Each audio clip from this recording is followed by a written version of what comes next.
Allora, eh,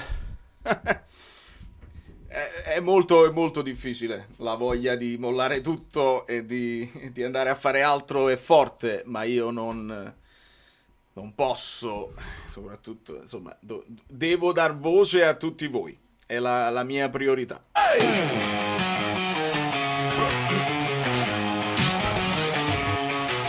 Amici bellini, la strada è sincera, si lotta col cuore, non solo stasera. L'amicizia ci guida, la voce si sente, pazienza e supporto, la fiamma ardente.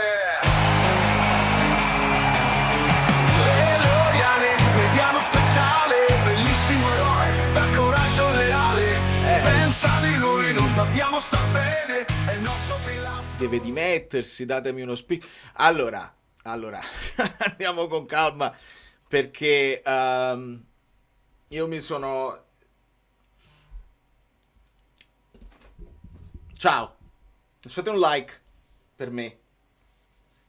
Allora, mentre insomma preparavo la live, perché dovete sapere che tecnicamente servono dei passaggi che devo fare per poter andare live, mi è venuto in mente il 6-1 con l'Ajax, dove però abbiamo vinto 6-1. Se avete voi memoria di una mazziata così pesante negli ultimi tempi, fatemela sapere perché io non ricordo. Ricordo sì l'umiliazione magari in Coppa Italia, quel 4-0, però oggi è molto molto grave.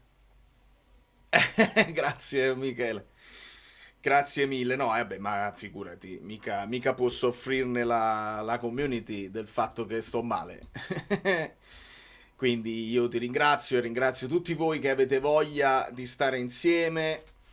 Noi sappiamo esultare insieme, sappiamo goderci il percorso e sappiamo anche stare insieme quando vediamo, assistiamo a delle cose inaccettabili perché io ascolterò tutti i vostri commenti, dico la mia subito. Ho avuto l'impressione che Conte abbia perso la bussola, abbia perso proprio il controllo della partita. E adesso ne parliamo. Doppietta nel McDonald's e abbiamo perso. Esatto, è una cosa incredibile. Ringrazio Claudia, solo Forza Napoli, altre parole non ci sono. Claudia, se non sbaglio sei prima nel tuo girone di Fantacalcio, perché poi mi verrebbe voglia di parlare di Fantacalcio, di parlare di altre cose.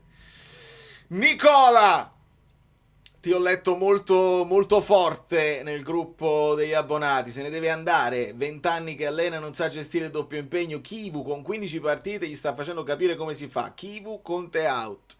Allora, il Conte out l'ho letto e lo leggeremo e ovviamente è la reazione a caldo di tutti i tifosi come anche Kivu out quando ha perso quelle due partite era uscito ed è chiaro, adesso c'è Tudor out, c'è Pioli out e questo mi portava a quella riflessione che vi stavo facendo prima perché non credo che si possa ragionare in termini di esonero allenatori, di dimissioni, non credo proprio. Però se a qualcuno in società, senza ascoltare i tifosi, perché noi non contiamo niente, stessero venendo dei dubbi sulla gestione magari di un gruppo, di una squadra, di una stagione, dopo le spese di mercato, eccetera, eccetera, la riflessione, io visto che stavo facendo la riflessione su Ajax Napoli, quel 6-1 che vincemmo contro l'Ajax, la riflessione era che Spalletti è libero. Però è un assurdo dover pensare a questo oggi, perché la stagione è appena iniziata e siamo a un punto dal primo posto, la Champions è un'altra cosa. Però queste partite qua ti lasciano un segno pesante ed è difficile. Cioè, mentre guardavo la partita mi veniva in mente qua bisogna fare una rivoluzione importante perché alcuni di quelli che sono i giocatori storici li vedo molto scarichi, molto appesantiti e quindi mi veniva in mente durante la partita metti Vergara, metti... cioè cercare nuove energie in giocatori che non hanno questa pesantezza addosso. E sotto questo punto di vista bisogna ragionare, bisogna capire che è successo, se si può porre rimedio. Il labiale di Lucca, non lo so, secondo me quando gli fai così, qualsiasi sia il labiale, è come se gli avesse detto all'arbitro sei pazzo o stai fuori con la testa, qualcosa del genere. Io non credo. Lucca abbiamo visto che a livello di comunicazione anche in italiano non è che, quindi non lo so cosa abbia detto, cosa l'arbitro abbia capito, un arbitraggio che lascia delle perplessità, ma non possiamo proprio permetterci assolutamente di parlare di arbitraggio. Domani in reaction vedrete che io mi lamento di quel fallo su Lucca presunto, e lo chiamo presunto perché dai dalle dai replay non si capiva bene, ma molti, secondo me con più calma, perché io sto registrando, mi avete detto che il difensore prende la palla piena e allora non ci possiamo lamentare. Abbiamo preso gol sul contropiede e basta. Quindi sotto questo punto di vista non si può dire niente. Marco, Lobo è il giocatore più forte del Napoli, ora si capisce il motivo. Sì, sono d'accordissimo. Le defezioni, ci sono defezioni e defezioni, c'è Calabria e Calabria. E, e io mi sono permesso di sottolinearlo quando si sottovalutava un po' quella che è la forza di Lobotka e quella che è la sua importanza negli equilibri di questa squadra. E comunque anche con lui stavamo subendo qualcosa in più. C'è un discorso, secondo me, da fare su Conte, leggendo quello che era un racconto esterno, non nostro, di chi aveva visto Conte anche con l'Inter nel secondo anno provare a essere più propositivo, non andar bene e poi tornare a una situazione tattica un pochino più chiusa, che è una cosa che noi abbiamo detto che non ci piaceva, eccetera, eccetera. Però quella ti ha portato a dei risultati, che può essere che è l'unico modo che abbiamo per farli. Se non è così, non è così. Starfire. Ma come Starfire? Sabato, che significa? Qualcosa è cambiato qua tra una questione di username. Io so tu chi sei. Sta pure bloccato, sto io bloccato, tutto contento qua. Widget support, ultimi subscribers, ok. 6,5 a McTominay e Spinazzola, 4,5 a KDB, il resto tutti due. Ci sta? Poi faremo ovviamente le analisi individuali. Stagione riflesso del 10° posto, e questa è un'altra riflessione che si può fare. Cioè il Napoli con lo scudetto deve per forza andare a scatafascio, non si può confermare un po' di una stagione dignitosa. Andiamo calmi, questo è un momento, lo voglio pensare, lo vorrei chiudere in un periodo dove ci sono dei problemi, e c'erano anche prima di questi infortuni, però gli infortuni secondo me acuiscono questi problemi. Io ne faccio un discorso distinto, lo dico. Mi sembra che questo doppio schema, cioè il doppio schema, cosa intendo? Non il 4-3, 4-1-4-1, il giocare in un modo in attacco e il giocare in un altro in difesa, abbia fatto saltare delle certezze a questa squadra, ed è come se forse non abbiamo avuto abbastanza tempo per farlo bene. Poi si è cominciata la stagione, abbiamo dovuto in corsa aggiustare delle cose, perché forse ci avevi lavorato con Lukaku, poi hai dovuto cambiare tutto, e il cambiare tutto forse ha bisogno di più tempo. Non c'è tempo, perché c'è una partita dietro l'altra, ci saranno 7 partite in pochissimo tempo, adesso c'è l'Inter, quindi il mio, perché ho visto in alcune cose i terzini destri loro andare in continuazione, e non voglio colpevolizzare McTominay, ma toccherebbe a lui, se lui fa l'esterno sinistro di questo schema ibrido, andare ad aiutare poi Spinazzola, che viene poi preso da tutte le parti. A destra abbiamo un periodo di forma di Lorenzo pessimo, purtroppo, e quindi questo, ci aggiungi Lobotka, ci aggiungi che ti manca Rachmani, facciamo acqua da tutte le parti. In attacco dobbiamo essere più precisi, sicuramente più quarta sconfitta in trasferta consecutiva, giusto? È giusto, Nicola, è giusto, è proprio così. Proviamo a mettere tutto sul piatto, ovviamente, sì, Meretto, ho letto. Che poi Milinkovic sarebbe Meretto ha perso posti, il Napoli, boh. Anche questa è una cosa che se uno si vuole divertire può utilizzare così. Non stanno faticando più.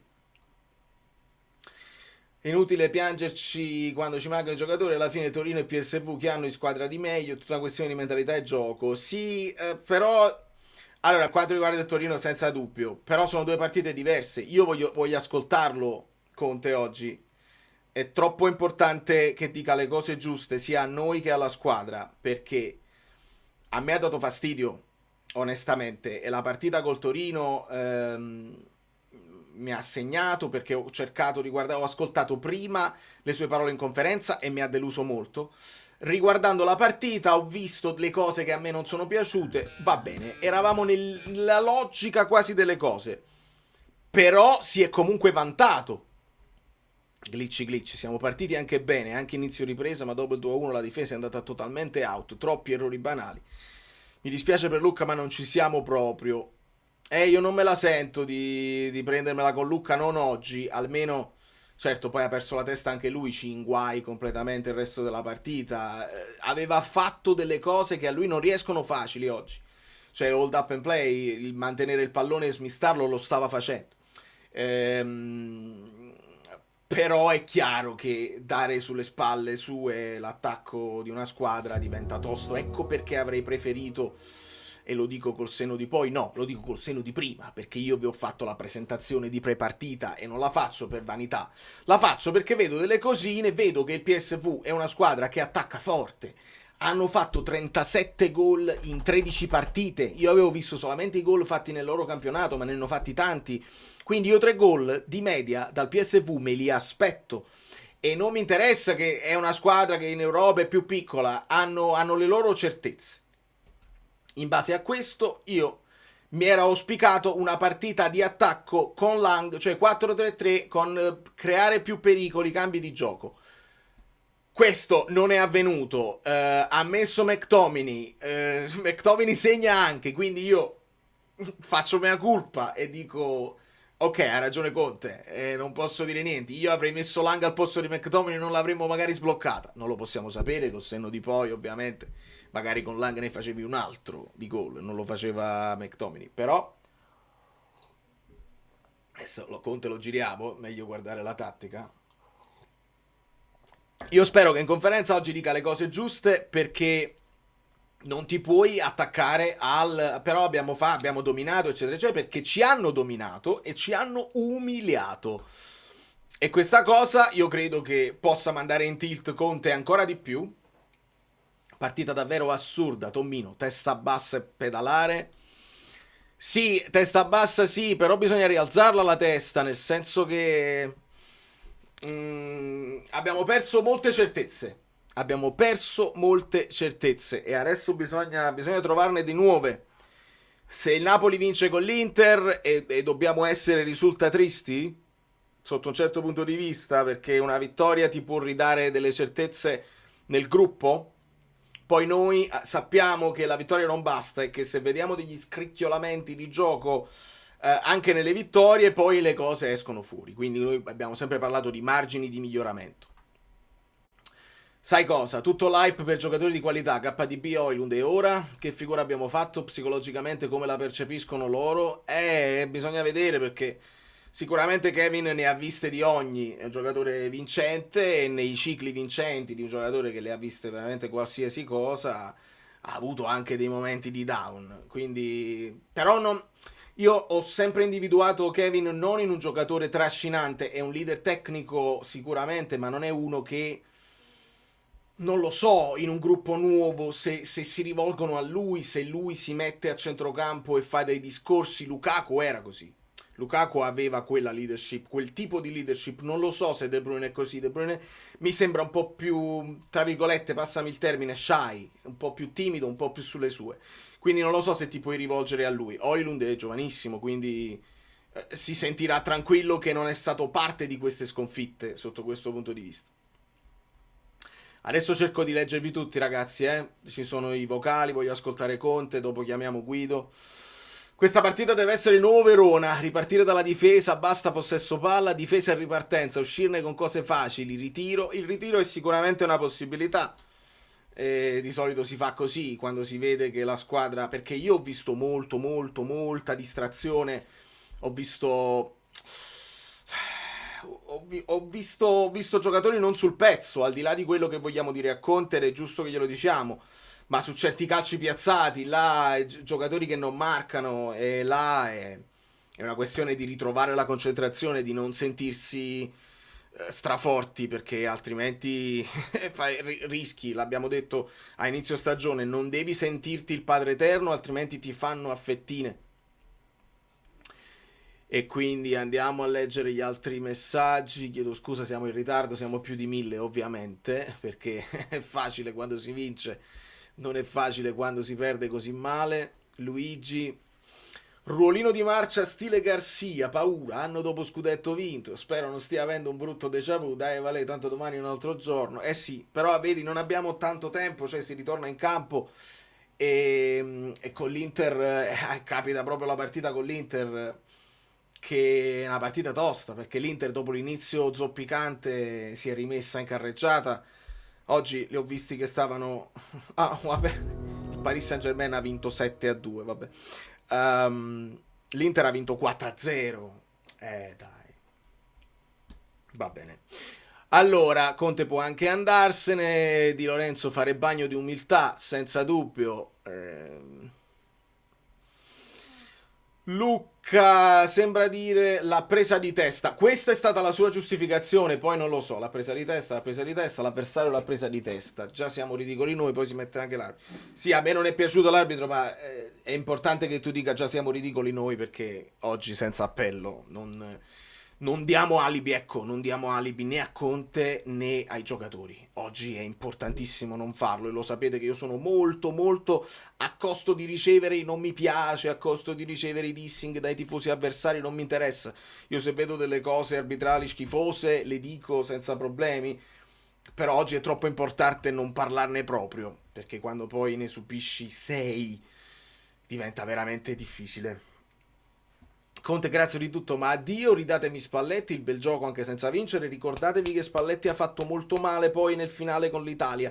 So che è una situazione completamente diversa. Se voi dovete ricordarvi purtroppo anche come ci si è salutati e come Spalletti poi è rimasto a tuzzo con De Laurentiis. Non è il videogioco che tu chiami un altro allenatore e tutto funziona come ci siamo lasciati. Attenzione, mi piacerebbe tantissimo tornare a quella squadra là, andare a riprendere Kvara, andare a riprendere Zielinski, andare a riprendere Kim. È tutta un'altra storia ad oggi. Quindi capisco il vostro scoramento su Conte, capisco tutto, però dovete fare un bel respiro. Credo che dovete fare un bel respiro. Anche senza vincere, non me ne fotto proprio. Conte è out, uomini senza palle, squadra contro Conte, cioè hai messo tutti in mezzo, vabbè. Adesso è normale che sia così. Che poi capisco nel dire abbiamo giocatori nuovi, non sono pronti, ma qua pare abbiamo preso giocatori dalla Serie C e non sono dalla Serie C, però ecco la mia riflessione, che la estendo a voi. Conte ha detto in sede di post mercato, insomma, ha parlato di Ndoye. Ora, noi abbiamo introdotto un argomento delicato in una delle ultime live, che è quello che De Bruyne è stato preso dal Napoli, non è stato preso da Conte. Ora, io non lo so se Conte non voleva De Bruyne, se se l'è ritrovato, eccetera, eccetera, ma il discorso è questo, è che lui aveva in testa una squadra con Ndoye esterno sinistro. Ora, la mia domanda è, se io accetto che Conte quando vede De Bruyne capisce che è un giocatore di grandissima tecnica, di grande classe, e cerca di metterlo in campo e cerca di inventarsi qualcosa per non perdere sia il nuovo De Bruyne sia il vecchio McTominay. Lo capisco e in alcune fasi ha anche funzionato. Ma se tu avevi un'idea in testa che era quella di un esterno sinistro che magari non è ancora Lang, perché Lang non ti dà quelle garanzie, ci hai provato, vabbè. ma a quel punto il lavoro di Ndoye te lo può fare Elmas.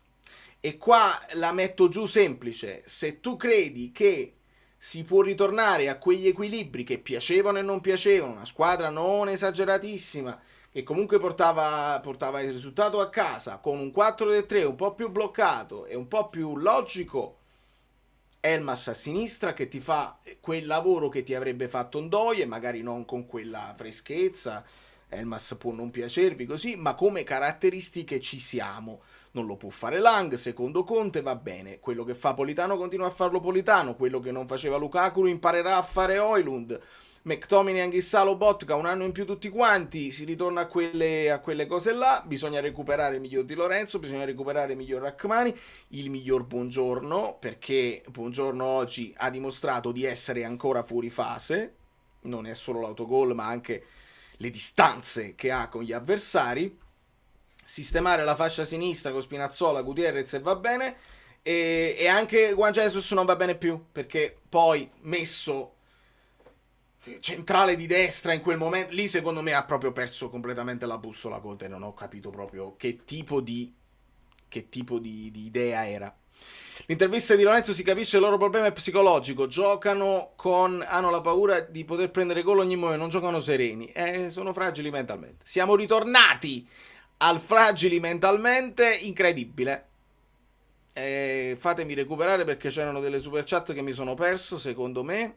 Ecco Diego: stavo meglio dopo Empoli-Napoli 5-0 nel 1998. Umiliazione storica, Conte ci sta capendo poco, fa malissimo, malissimo. Esatto. Quindi sì, perché vi avevo chiesto se ricordavate altre mazzate del genere, tu torni indietro al tuo libro. Anni da cani. E speriamo di non tornare ad anni da cani. Io credo che questa squadra è un peccato, è molto grave, e sono un po' preoccupato dal fatto che ci siamo disuniti completamente. Puoi perdere in Olanda col PSV. Io questo ci tengo a ribadirlo, nel senso che è una squadra quadrata, che ha parecchia tecnica, che ha se fai 37 gol in 13 partite sei una squadra forte. Poi individualmente si può discutere, però è una squadra forte. Si può perdere col PSV, non si può perdere così però, perché ad un certo punto, se arrivi al 3-1, arrivi al 4-1, devi cominciare a tirare anche qualche calcio. Cioè non puoi farti fare il torello e ti entrano da tutte le parti e subisci il 5, subisci il sesto. Ad un certo punto, oltre a Conte, un po' di amor proprio i ragazzi li devono avere.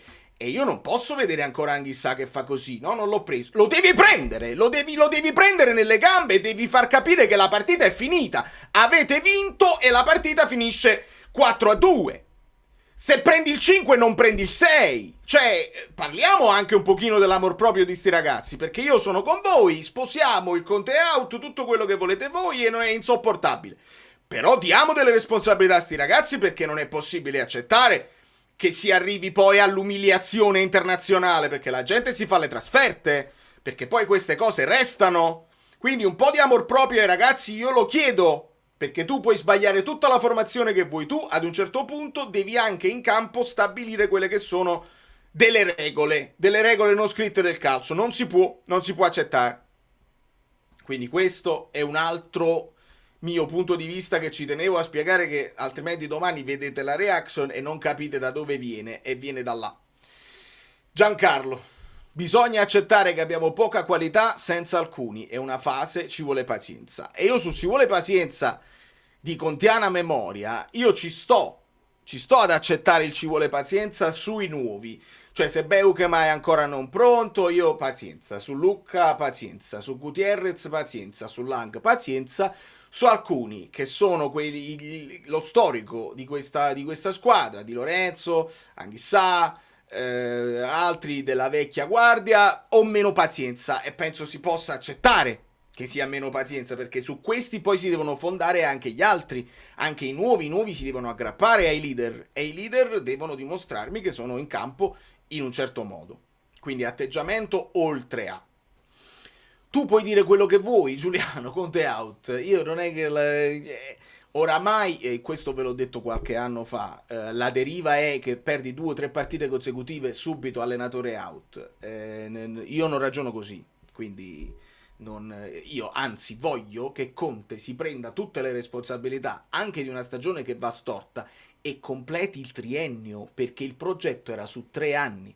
Allora tu su 3 anni tu costruisci una squadra che andava ricostruita. Ok? Quindi io non voglio nemmeno togliergli la responsabilità, perché adesso Conte è out e magari un nuovo allenatore si ritrova con dei giocatori, una squadra vecchia che non gli piace e che non è quella che era la sua idea. Non va bene nemmeno quello. L'idea era che Conte il primo anno aggiusta la difesa, non vinci lo scudetto il primo anno, era una cosa assurda e l'abbiamo fatta. Il secondo anno si cerca di migliorare, di agguantare quelle posizioni e il terzo anno vinci. Questo era il progetto del triennio e secondo me Conte lo deve finire il triennio per darci i frutti di quello che è. All'interno del triennio la rosa va anche svecchiata, perché poi non puoi lasciare giocatori troppo vecchi quando te ne vai. Quindi devi inserire i Guanlu, devi inserire i Gutierrez, devi inserire gli Oilund, devi inserire dei giocatori. Lucca era una di queste idee. Quindi mano a mano svecchi, anche i giocatori che se ne devono andare se ne vanno, e metti i presupposti per allenatore del futuro. Questa era l'idea, quindi per me non è Conte out, anzi Conte deve rimanere, deve uscirsene, deve farci uscire da quella che è la situazione in questo momento di crisi, perché si potrà parlare di crisi, anche se sono poche partite, ma si potrà parlare di crisi, e su queste cose qua poi dopo lui ne esce, ci sistema e poi ci salutiamo l'anno prossimo. Alberto, dopo 3 sconfitte tutti pronti col Conte out, vergognatevi tutti, ci vuole sostegno, la squadra deve reagire, noi tifosi dobbiamo star loro vicino. Alberto, io ci proverò con tutte le mie forze, ma è difficile perché so che la deriva è stata superata ampiamente e che oramai i tifosi vogliono tutto e subito, e se non ci siamo pure abituati, abbiamo anche vinto, quindi cioè la sensazione che ho visto anche leggendo quelli della community nel gruppo Telegram è che non si accetta niente, anche quando si vince, non mi piace, va bene, quando si perde a maggior ragione si attacca eccetera eccetera, come se fosse tutto semplice, tutto dovuto, e non lo è.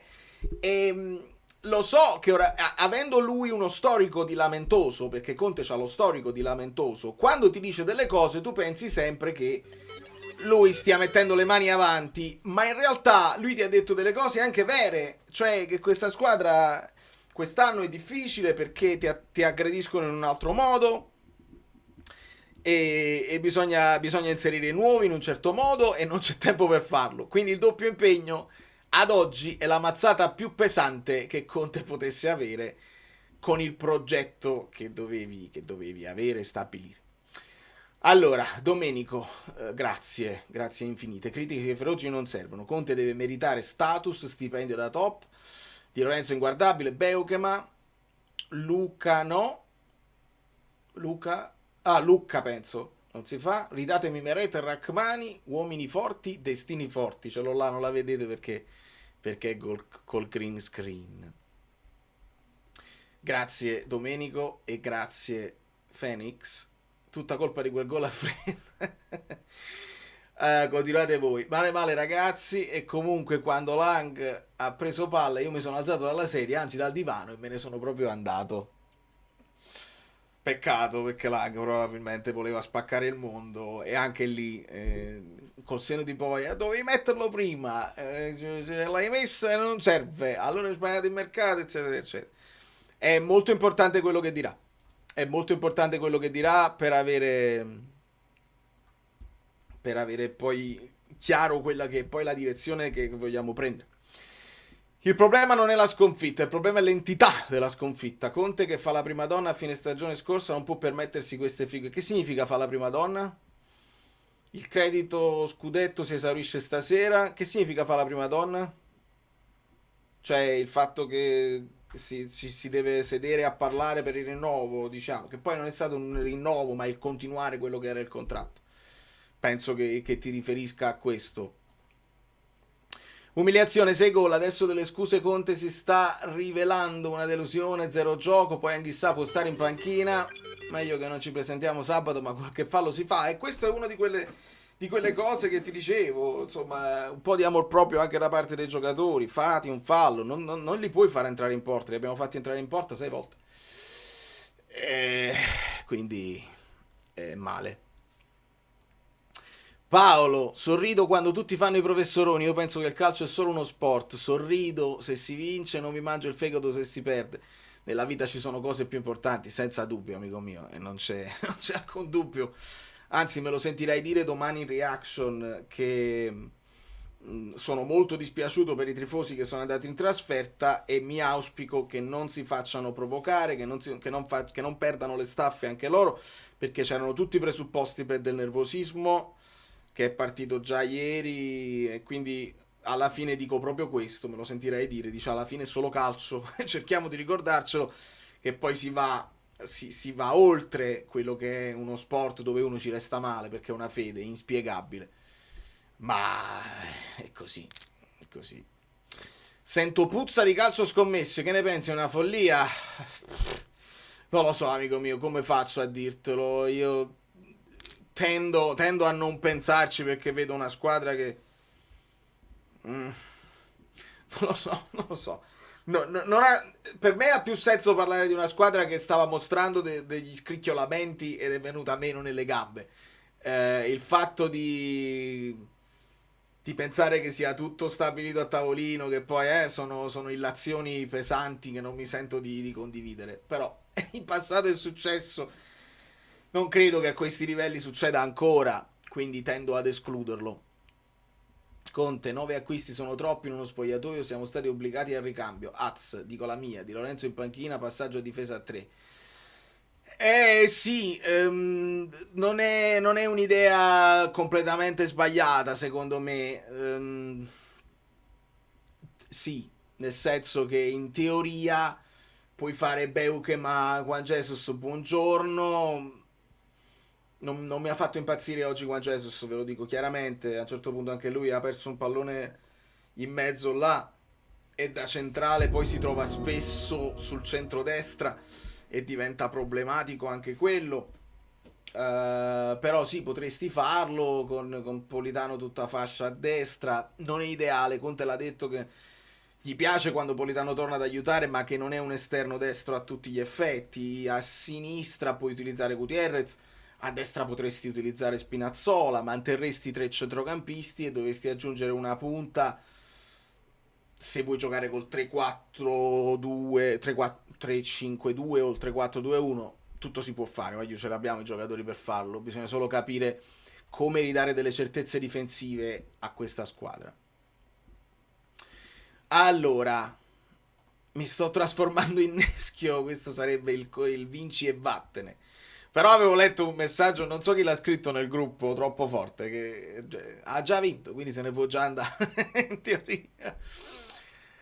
Ah, ho paura che questa squadra manchi di identità e che se non prepara la partita sugli avversari non è in grado di mostrare nulla. Questo, per esempio, è uno spunto tecnico-tattico.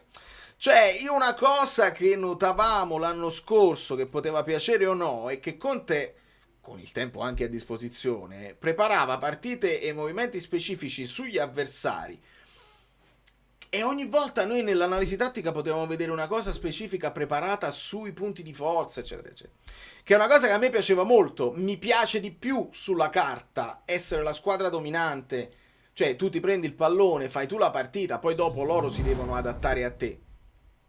Però, se non siamo in grado, se ci manca la qualità, la brillantezza o la velocità di farlo, puoi anche decidere di vivertela alla Allegri e quindi aspettare un pochino gli altri e vivertela di contropiede. È un po' strano perché molti di noi si lamentavano poi del non gioco, dell'aspettare l'avversario, il vincere striminzito, non ti piace, eccetera, eccetera.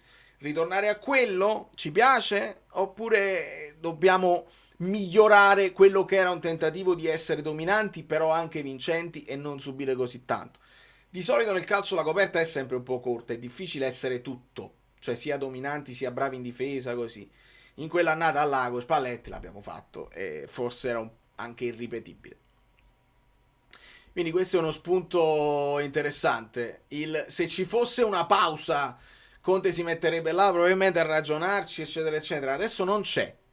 Però arriva una squadra forte e quindi puoi giocare addosso a loro. È una squadra comunque un po' più verticale, quella dell'Inter di quest'anno, cioè meno palleggiatrice, quindi molto interessante sarà. Sarà molto interessante. Allora amici, io vado anche ai vocali perché immagino che ci sarà la rivoluzione nei vocali, quindi voglio ascoltare un po' tutti e se ci sta anche il vocale della conferenza di Conte mi serve molto per capire a che livello. Ascoltiamo Francesco. Schisa si è disunito. Vuoi trattare te il primo tema? Conte non può parlare del Napoli come un alunno che deve apprendere dai maestri. Potevo capire se stavamo parlando di un quarto di finale di Champions o di una semifinale, perché lì realmente il Napoli non è abituato. Ma qui stiamo parlando di una partita di fase a gironi che tolto l'anno scorso il Napoli ha giocato per 15 anni partite del genere sia in Champions League che in Europa League. Vero, ti blocco subito perché io credo che quando lui dice sì è chiaro mette tutto nel calderone, ma quando dice siamo gli alunni che dobbiamo imparare dai maestri, io penso che lui parli anche di se stesso, perché lui sa di non essere una cima in Europa, è storia, è storico suo. Quindi quando lui dice così probabilmente si tira dietro anche i giocatori e forse non dovrebbe farlo, però io credo che lui stia soffrendo assai il doppio impegno, forse lo sta soffrendo più lui che i ragazzi. Secondo tema non voglio fare quello là che dice ma io ve l'avevo detto e robe varie, ma io da 3-4 partite che sto dicendo che il Napoli subisce troppi gol e non fa un clean sheet da contro il Cagliari, che magari è anche dovuto ad un fatto che magari il Napoli si vuole provare di più sotto l'aspetto offensivo e magari sta cambiando, ma sotto l'aspetto offensivo comunque non creiamo. E il terzo tema, i calci piazzati. I calci piazzati, stasera abbiamo battuto non so quanti altri calci d'angolo, contro il Torino ne abbiamo battuti 11 e comunque non creiamo nulla, davvero nulla. Prestazione indecorosa, brutta figura. Sto registrando questo vocale dopo l'espulsione di KDB, quindi magari ne prenderemo anche il quarto e...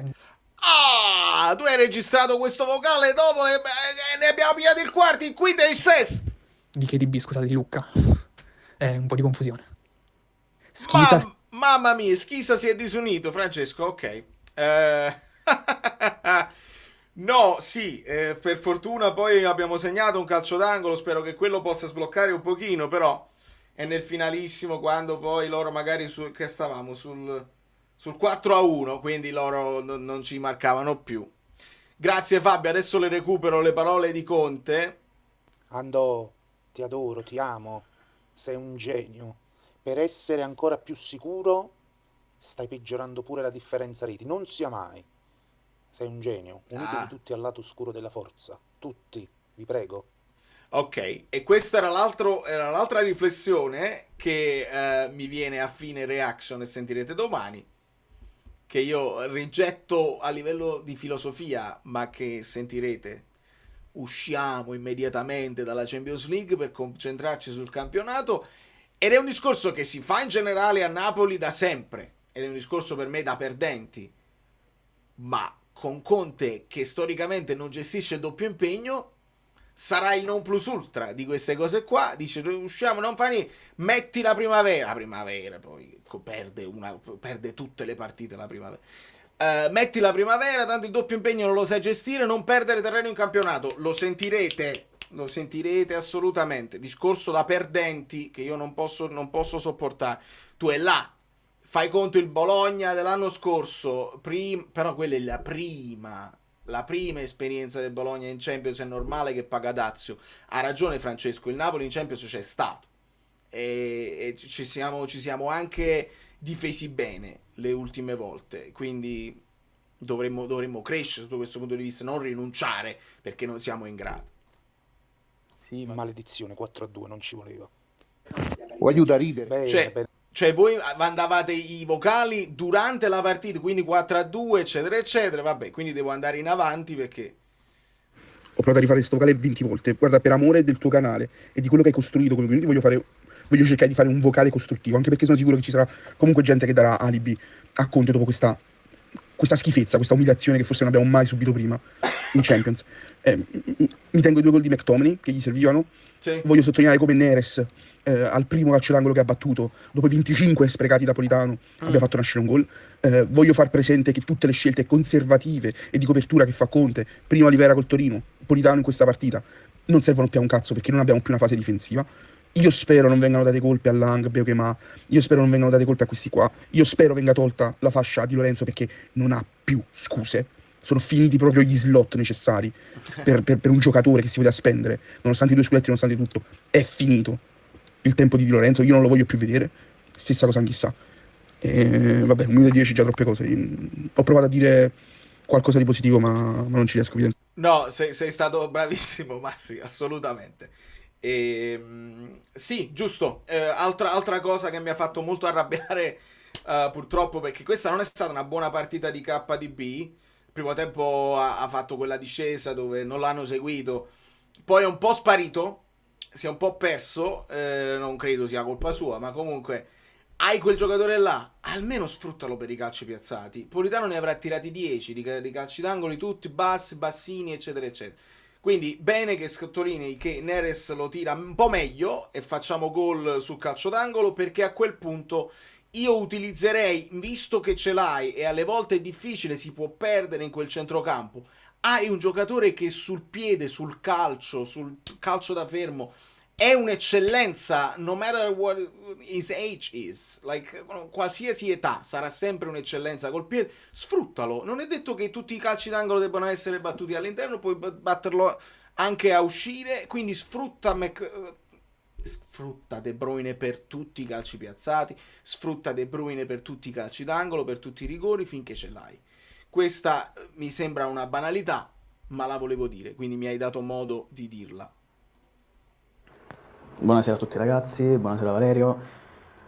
Penso la sconfitta in campo europeo più dura da digerire di tutte quelle che abbiamo disputato da qui agli ultimi 15 anni. È una bella botta, perché tu puoi perdere, le puoi perdere anche tutte e 8 le partite del girone, come avevo anche scritto sul gruppo. Le squadre sono tutte forti, tutte competitive, però una batosta del genere è pesante, per carità. Anche la Roma ha avuto nella sua storia, per citarne una, gare di questo...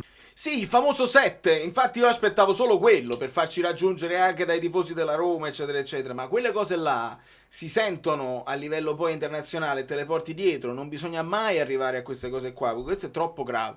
E qua do anche colpa ai giocatori, onestamente, perché quando poi superi la partita l'hai persa, ma non si deve poi, non ti devi disunire al punto che ne subisci 6. Di questo tipo, con risultati così tennistici, si è rialzata, ci rialzeremo anche noi, però possiamo abbassare anche un po' le pretese, no? E dire che non siamo da top 8 del girone, non siamo forse neanche minimamente lontani dal poter ambire a un quarto di Champions, forse figuriamoci a un ottavo. Fa parte del percorso, Conte però non sta capendo nulla. Complimenti veramente vivissimi al PSV Eindhoven, che ci ha dato una lezione di calcio pura e cruda. Bravi, andiamo avanti, forza Napoli sempre. Poi parlate voi perché non ho le forze, onestamente. Sono d'accordissimo. Max dice: a me Conte non piace, non mi è mai piaciuto, scudetto incluso, ma se qualcuno non accetta un 6-2 e di fare prestazioni così è proprio Antonio Conte, quindi abbiamo pazienza. Sì, io penso, ecco, bene che tu parli non solo del risultato ma anche della prestazione, perché oggi la prestazione è insoddisfacente. Se Conte poteva aggrapparsi al possesso palla, al fatto di aver dominato il Torino, cose che io poco sopportabili, se poi non è Israel il migliore in campo, e qua ti sei fatto anche dominare. Io la possesso palla, fatemi vedere, perché è andata male. Possesso palla loro 60%, 59%, signori. Loro gol attesi ovviamente 2.82, noi 1.24. Le 6 grandi occasioni loro, 3 parate del nostro portiere, 3 salvataggi contro i 0 loro. Qua è senza appello. Quindi qua io voglio sentire Conte come prende. Ovviamente quello che ci dice in conferenza è una cosa e quello che dirà in uno spogliatoio è un'altra. Se avessi potuto vedere il film vi potrei immaginare cosa dice, ma qua è una prestazione che non si giustifica. Qua è una prestazione dove non puoi accampare la scusa oppure dire sì, il risultato non è buono, però abbiamo fatto bene. Oggi no. Quindi la speranza è questa, è che la prestazione inaccettabile porti a una reazione seria e magari presa un po' sotto gamba dici vabbè, ma col Torino comunque ci è andata male, adesso ci rialziamo subito. Invece no. Adesso con l'Inter, se fai una prestazione del genere, non ne esci vivo. E là poi chi ci mantiene più? Chi ci mantiene più? Ciao Vale, ciao a tutti. Ciao È Vale. complicata stasera, onestamente. Molto. La cosa che mi preoccupa di più è che tu, diciamo, Le sul crepe. 3-1 sei completamente uscito dalla partita e questa è una cosa che in genere sottolineavamo in positivo, magari anche quando qualcosa funzionava meno, Sì. quantomeno restavi in partita, si vedeva che la squadra c'era, ma dopo il 3-1 onestamente non c'era più niente. D'altra parte, ti interrompo proprio perché mi dai lo spunto, è così che poi tu arrivi magari a riprendere una partita come il Cagliari, cioè resti in partita e la puoi sempre far tiltare dalla tua parte se non sei uscito dalla partita, oppure col Genoa sei andato in svantaggio ma non esci, non ti disunisci e la recuperi eccetera eccetera. Col Torino non ci sei riuscito e adesso ti sei completamente disunito. Mi sembra anche, diciamo, banale parlare proprio delle prestazioni individuali, perché banalmente Lucca era uno di quelli che mi aveva convinto un pochino di più. Poi secondo me ha fatto un errore stupido, io non so se ce l'aveva veramente con l'arbitro o meno, ma magari certe cose è meglio evitarle in toto. Forse Ma l'unica va. cosa positiva sono questi 2 gol di McTominay che quantomeno magari, diciamo, lo rimettono un pochino più in fiducia, però per il resto veramente, veramente male. Non lo so, tu come l'hai letta, cioè se è un problema mentale, se è ancora un problema tattico, se è un problema di reparto difensivo che non funziona più bene. Sta di fatto che comunque questa partita sicuramente ti ha tolto delle sicurezze che già, diciamo, stavano venendo un po' meno. Doveva essere la partita in cui ti dovevi rialzare e invece, diciamo, che non è andata esattamente così. Io l'ho letta così e la voglio leggere perché poi entrare nella psicologia e capire qual è il problema psicologico è difficile. Io qua prendo le parole sempre di Paolo Del Genio che giustamente quando poi gli dicono è un problema psicologico e lui dice io come faccio a parlarvi di un problema, gli posso dire quello che vedo sul campo tatticamente e sul campo tatticamente io ho intravisto ancora una volta quella problematica risalente al video Salvate il soldato McTominay. Non vedo un problema nel McTominay che si butta in avanti, continua a riempire l'aria, ritornerà a fare gol e lo ha fatto. Un paio di volte ci è arrivato per 1 centimetro, per 1 millimetro, questione di brillantezza, quello non è un problema, ma se gli fai fare costantemente l'esterno sinistro, secondo me hai perso un equilibrio in difesa dove hai esposto tantissimo poi sulle fasce gli altri terzini che poi vanno in difficoltà e una volta si fa saltare a pie pari Olivera, una volta si fa saltare a pie pari Di Lorenzo nonostante l'aiuto di Politano, il filtro in mezzo al campo ti aiuta Lobotka quando non ce l'hai, quindi io è lì che intravedo un problema che si può risolvere tatticamente ritornando al 4-3 o mettendo degli uomini più adatti. E bisogna rinunciare a qualcosa, perché mi rendo conto, 11 possono giocare, quindi qualcosa devi rinunciare.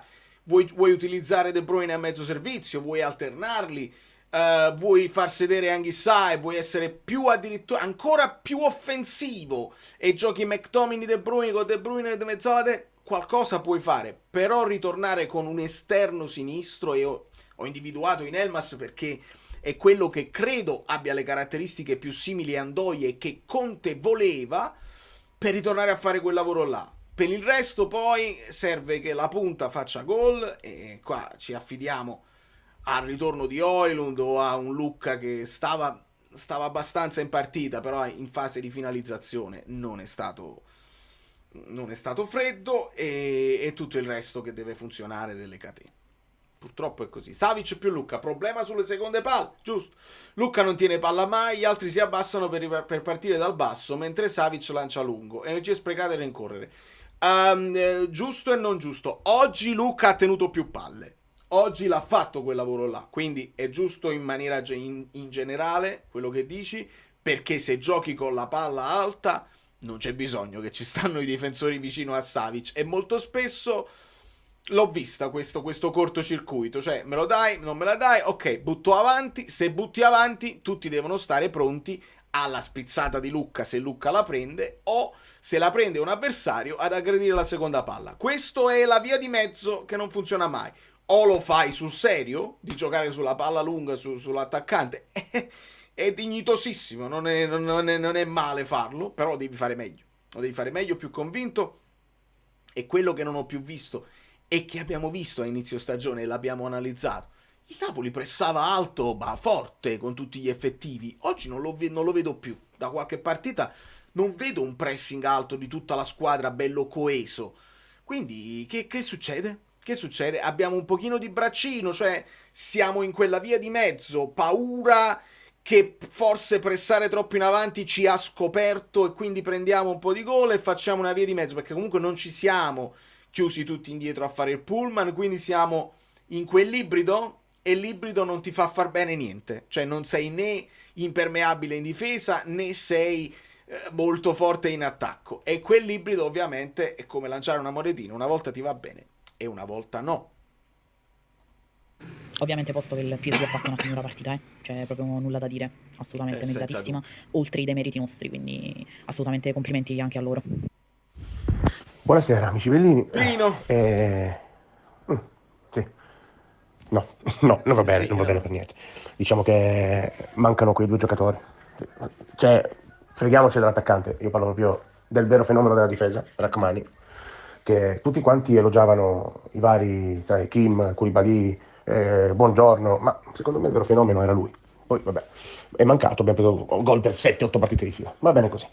Senza Lobotka il Napoli è perso, quindi lunga vita Lobotka, basta. Che cosa dobbiamo dire? Ci sono mancati 2 punti di riferimento, il terzo in attacco, bisogna capire se Luca veramente ha fatto quel gesto, se vuol dire, mi hai colpito in testa. Io sono più convinto della prima, nonostante sia un grande, come si dice, supporter di Luca. Brutta partita, brutta sconfitta, torniamo, cioè rialziamoci, asciughiamoci il sudore, testa alta e andiamo avanti. C'è l'Inter e non possiamo permetterci di farci sconfiggere in questa maniera così normale, ok? Scusate la lunghezza del vocale, speriamo bene, dai. Buona serata a tutti. Un abbraccio Pino. Allora Fabio, vado a cercare i tuoi... Ciao Ale, ciao a tutti, figura di merda secolare. Ok, ti fermo un attimo, non perché, anzi, ascoltiamo prima il tuo vocale, poi vado a cercare le parole di Conte, perché tutti mi dicono ha fatto intendere che il gruppo è spaccato, voglio sentirlo perché mi sembra importante, altrimenti parliamo a vuoto. Questa non ce la dimenticheremo mai più, perché ci sfotteranno per sempre, Lo per so, sempre, hai ma ragione. proprio senza dubbio. 200 milioni di euro spesi sul mercato e questi non possono giocare col Pisa, non possono giocare col Genoa. Per favore, non è possibile che tu sovraccarichi i giocatori più importanti che vanno anche in nazionale, poi si rompono e i cambi puntualmente non ci sono, perché Gilmour non può giocare al posto di Lobotka, perché Adegua Spinazzola a 34 anni deve fare 300 ruoli, perché per De Bruyne ha cambiato modo di fare di tutta la squadra, perché tutta la squadra è cambiata, perché il Napoli ha preso De Bruyne e chissà che fa questo allenatore che non mi è mai piaciuto e lo criticherò per sempre. Già il Napoli non gioca a calcio, a meno se vinci bene o male si combacia, ma già il Napoli non gioca a calcio, qua siamo abituati a giocare col 4-3-3. Il Napoli deve dominare le partite, questo è il Napoli da sempre, 500 azioni a partita, 4-5-0 a partita, questo è il Napoli, e no che giochiamo a 1 all'ora, che non c'è una sovrapposizione 1-2. Però vedi, quello che dici è giusto, il fatto che giochiamo a 1 all'ora, cioè tu puoi dominare anche senza il 4-3-3, non è il problema che col 4-3 domini, che abbiamo visto partite col 4-3 dove non domini proprio niente, così come abbiamo visto il 3-5-2 dell'Inter dominare le partite e fare una squadra, un dominio sia di possesso palla sia di situazioni propositive, quindi non è un problema di modulo, è un problema di quello che riesci a fare in campo. Non ci sta niente di tutto ciò, giochiamo all'indietro, all'improvviso dalla miglior difesa d'Europa siamo diventati Lecce, con tutto rispetto, no, non se ne può più, questo cambia schema o cambia squadra, Medica se ne va. Ok, Perché tu stai nello stato. allora è arrivato il momento, perché qua vedo il vocale lungo e voglio capire un attimo, 6 gol in carriera, sciogliersi anche in maniera così fragile, ti delude di più, ti preoccupa di più? Sai, sicuramente c'è delusione, però quando capitano queste situazioni non capitano mai per caso e noi dovremmo essere bravi a capitalizzare quello che è successo stasera per cercare di invertire quella tendenza che per certi versi, ecco, alcune volte non è che mi abbia proprio fatto impazzire. Noi l'anno scorso abbiamo vinto un campionato straordinario, incredibile. Fabio, non devi interrompere se non capisco niente. Avendo veramente pochissimi giocatori, dove tutti quanti sono andati oltre i propri 200 limiti. milioni. Avevamo grande compattezza, grande unità in tutto e per tutto. È inevitabile che poi quest'anno giocare la competizione europea, inserire tante altre partite, abbiamo dovuto comunque inserire tanti giocatori. Secondo me 9 giocatori sono stati troppi. Ah, ma sono Perché troppo, comunque, no. inserire Tu l'hai voluto. 9 teste dentro uno spogliatoio, per chi vive lo spogliatoio sa benissimo che non è semplice, non siamo stati obbligati. Quello che io ho sempre detto.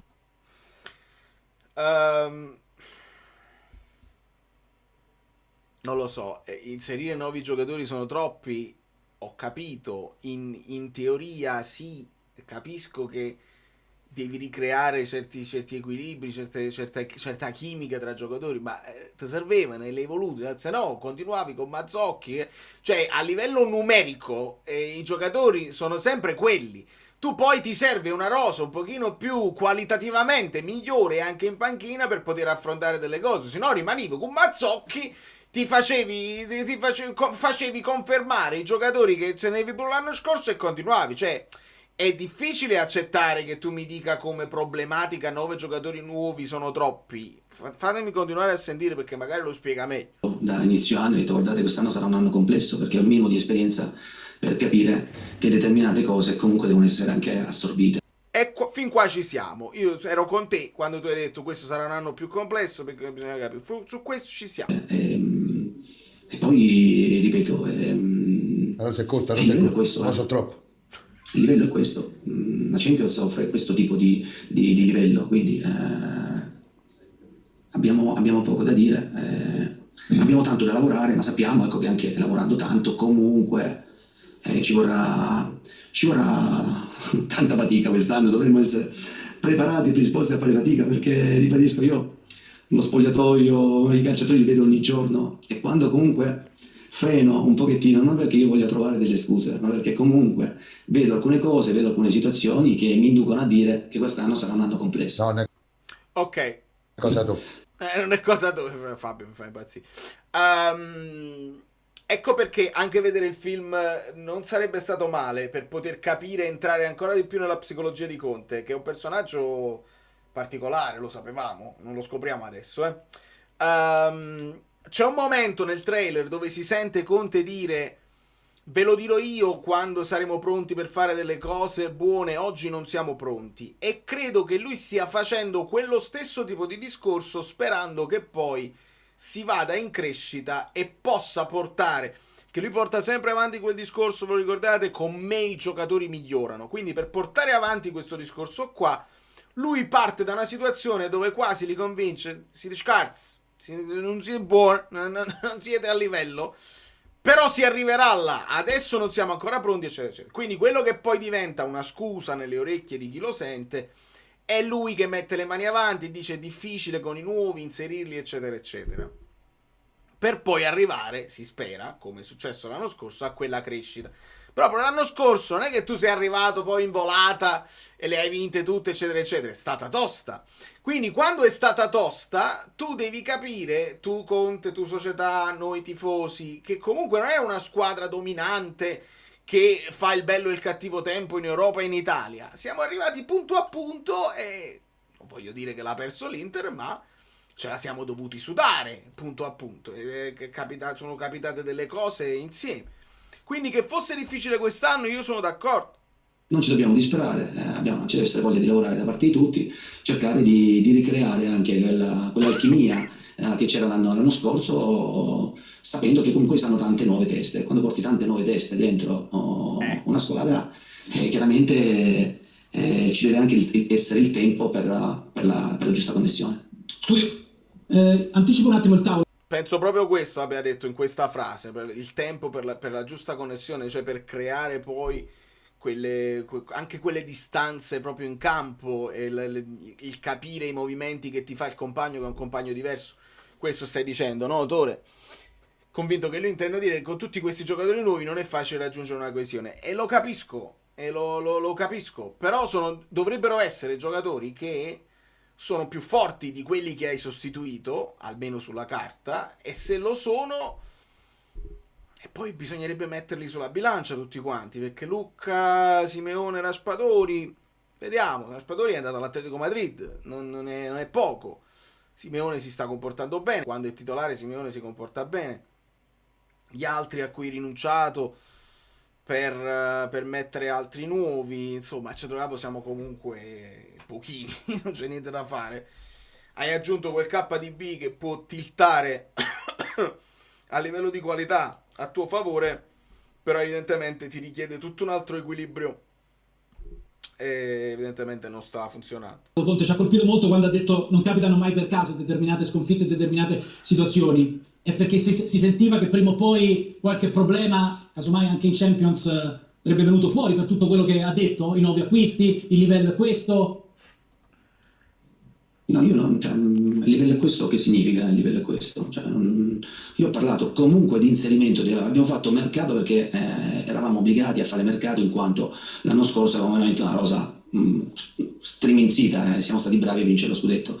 E noi abbiamo cercato di mettere dentro, comunque abbiamo messo dentro 9 giocatori, poi come ribadisco il concetto, ci vuole tempo, ci vuole pazienza, i vecchi che hanno fatto l'impresa dell'anno scorso devono essere bravi un po' cioè ci dobbiamo mettere tutti in gioco, ma io per primo, anche perché ripeto, queste sono la costruzione.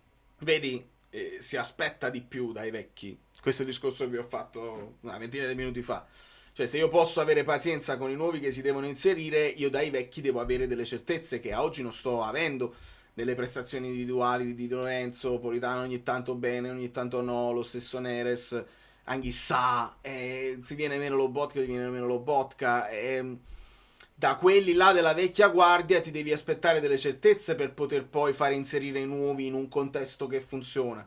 Se i nuovi si stanno inserendo e le certezze dei vecchi ti vengono a mancare, diventa un po' difficile. Della seconda stagione l'abbiamo fatta tutti insieme, l'abbiamo fatta col Cravo, quindi ci dobbiamo noi prendere responsabilità. I calciatori sono gli ultimi a prendersi le responsabilità, però cioè, io le responsabilità me le prendo, però al tempo stesso, se ribadisco dall'inizio del ritiro alcuni concetti, che sarà un'annata complessa, cioè non è che voglio mettere le mani avanti o sono insoddisfatto, qualcuno ha detto il mercato, cioè, tanto alla fine so che il nome mio viene sempre spesso strumentalizzato per creare poi e fare trasmissioni per settimane. Io cerco di essere quanto più onesto possibile, facendo del lavoro la mia arma migliore, quindi noi dovremmo cercare di lavorare, dovremmo cercare di ritrovare energie fisiche e nervose che avevamo l'anno scorso e che ci hanno portato poi a fare qualcosa di straordinario, sapendo che sarà un'annata difficile e dando l'opportunità anche ai ragazzi nuovi di entrare in determinati meccanismi non solo calcistici ma anche di spogliatoio, che quello penso che sia la cosa più importante. Questa è la frase che mi dicevate. Questa è la frase. E dando l'opportunità anche ai ragazzi nuovi di entrare in determinati meccanismi non solo calcistici ma anche di spogliatoio, che quello penso che sia la cosa più importante. Questa frase è importante, perché meccanismi non solo calcistici ma anche di spogliatoio. Evidentemente non sta vedendo una squadra che rema tutta nella stessa direzione. Questo discorso qua però distinto, perché non lo vivo lo spogliatoio, quindi non lo so se si può dire così, però io credo che si possa dare anche un po' di responsabilità a lui anche per questo, perché devi crearla tu quella situazione in cui tutti si sentono coinvolti. Penso che si stia creando la fazione Lang-Neres, che si fanno le fotografie, che si sentono un po' esclusi da quello che è il gruppone storico.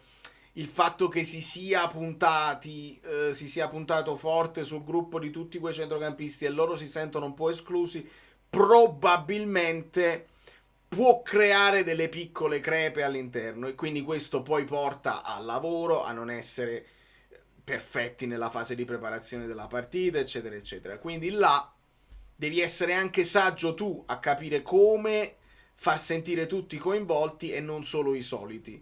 Secondo me piano piano lo stava facendo, però serve che veramente siano tutti convinti. Paolo Condò, vai. Sì, ciao Antonio, sabato avete già la partita contro l'Inter, che è la partita più importante del campionato, prima contro Seconda dell'anno scorso.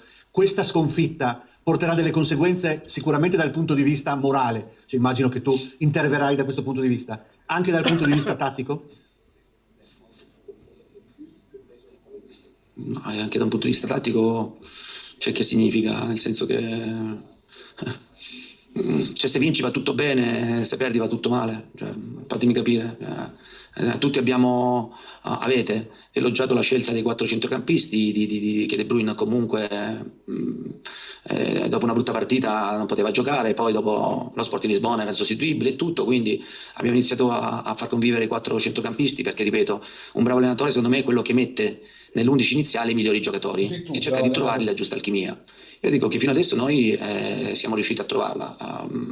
È inevitabile che poi Questo però io l'avevo detto, poi si può essere d'accordo o no, ma la scelta di quel modulo è nella scelta di uno che dice: io ho i 25 giocatori davanti, quali sono gli 11 più forti, come posso metterli tutti insieme gli 11 che ritengo più forti in questo momento. E quella era l'unica soluzione, che per me crea una crepa sulla sinistra in fase difensiva che secondo me si vede. Poi se tu sei fortissimo e nello sviluppo poi sei più forte degli altri e fai un gol in più, non c'è problema, e nessuno si metterà a criticare partite vinte 4-2 oppure subisci il gol e poi ne fai 5 eccetera eccetera. Nessuno lo farà mai. Però se non c'hai né quello né quello, ovviamente se viene meno tutto. E ci sia sempre qualcuno che magari poi entra uno e dice ma non lo sta facendo giocare questo, perché poi cioè, tatticamente che dobbiamo cambiare. Cioè, non capivo, ripeto, l'equilibrio che noi abbiamo trovato adesso è l'equilibrio migliore. E questa mi dispiace. Questa dichiarazione mi dispiace, vuol dire che lui ha intenzione, almeno che non stia bluffando, perché ci può stare il bluffare e poi presentarsi con l'Inter con una formazione diversa, magari cercando di sorprendere anche un allenatore un po' più giovane come Chivu. Il fatto che lui dica questa è la situazione migliore che ci dà il migliore equilibrio, posso non essere d'accordo onestamente, nel senso che siamo vulnerabili. Cerchiamo di non mettere questi 6 gol all'interno del computo di tutti i gol presi, però basta contarle nelle partite normali i gol che hai preso, e ne hai presi parecchi per quella che era una squadra che fondava sulla difesa il suo punto di forza. Quindi sotto questo punto di vista, se non sta bluffando, mi preoccupa. Avere 2 esterni molto molto offensivi in questo momento non ci dà assolutamente equilibrio, e non penso neanche che sia giusto sacrificare uno dei centrocampisti in questo momento.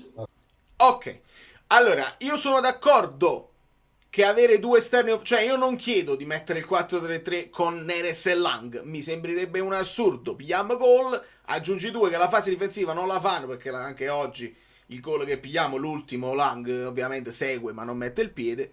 Sono d'accordo, anzi io ti sto dicendo giocati il 4-3 con Elmas e Politano, che hanno la fase difensiva nelle loro corde e possono farti quel lavoro che ti avrebbe potuto fare Ndoye sotto quel punto di vista. Lo faceva Kvara, lo può fare Elmas, non lo avresti cercato da Okafor, ma lo può fare. Quindi 4-3 con Lang e Neres, nessuno te lo sta chiedendo, o meglio qualcuno te lo può chiedere, non te lo chiedo io, ma ti chiedo di provarlo magari con Elmas e Politano, e credo che l'equilibrio là lo trovi, non lo so.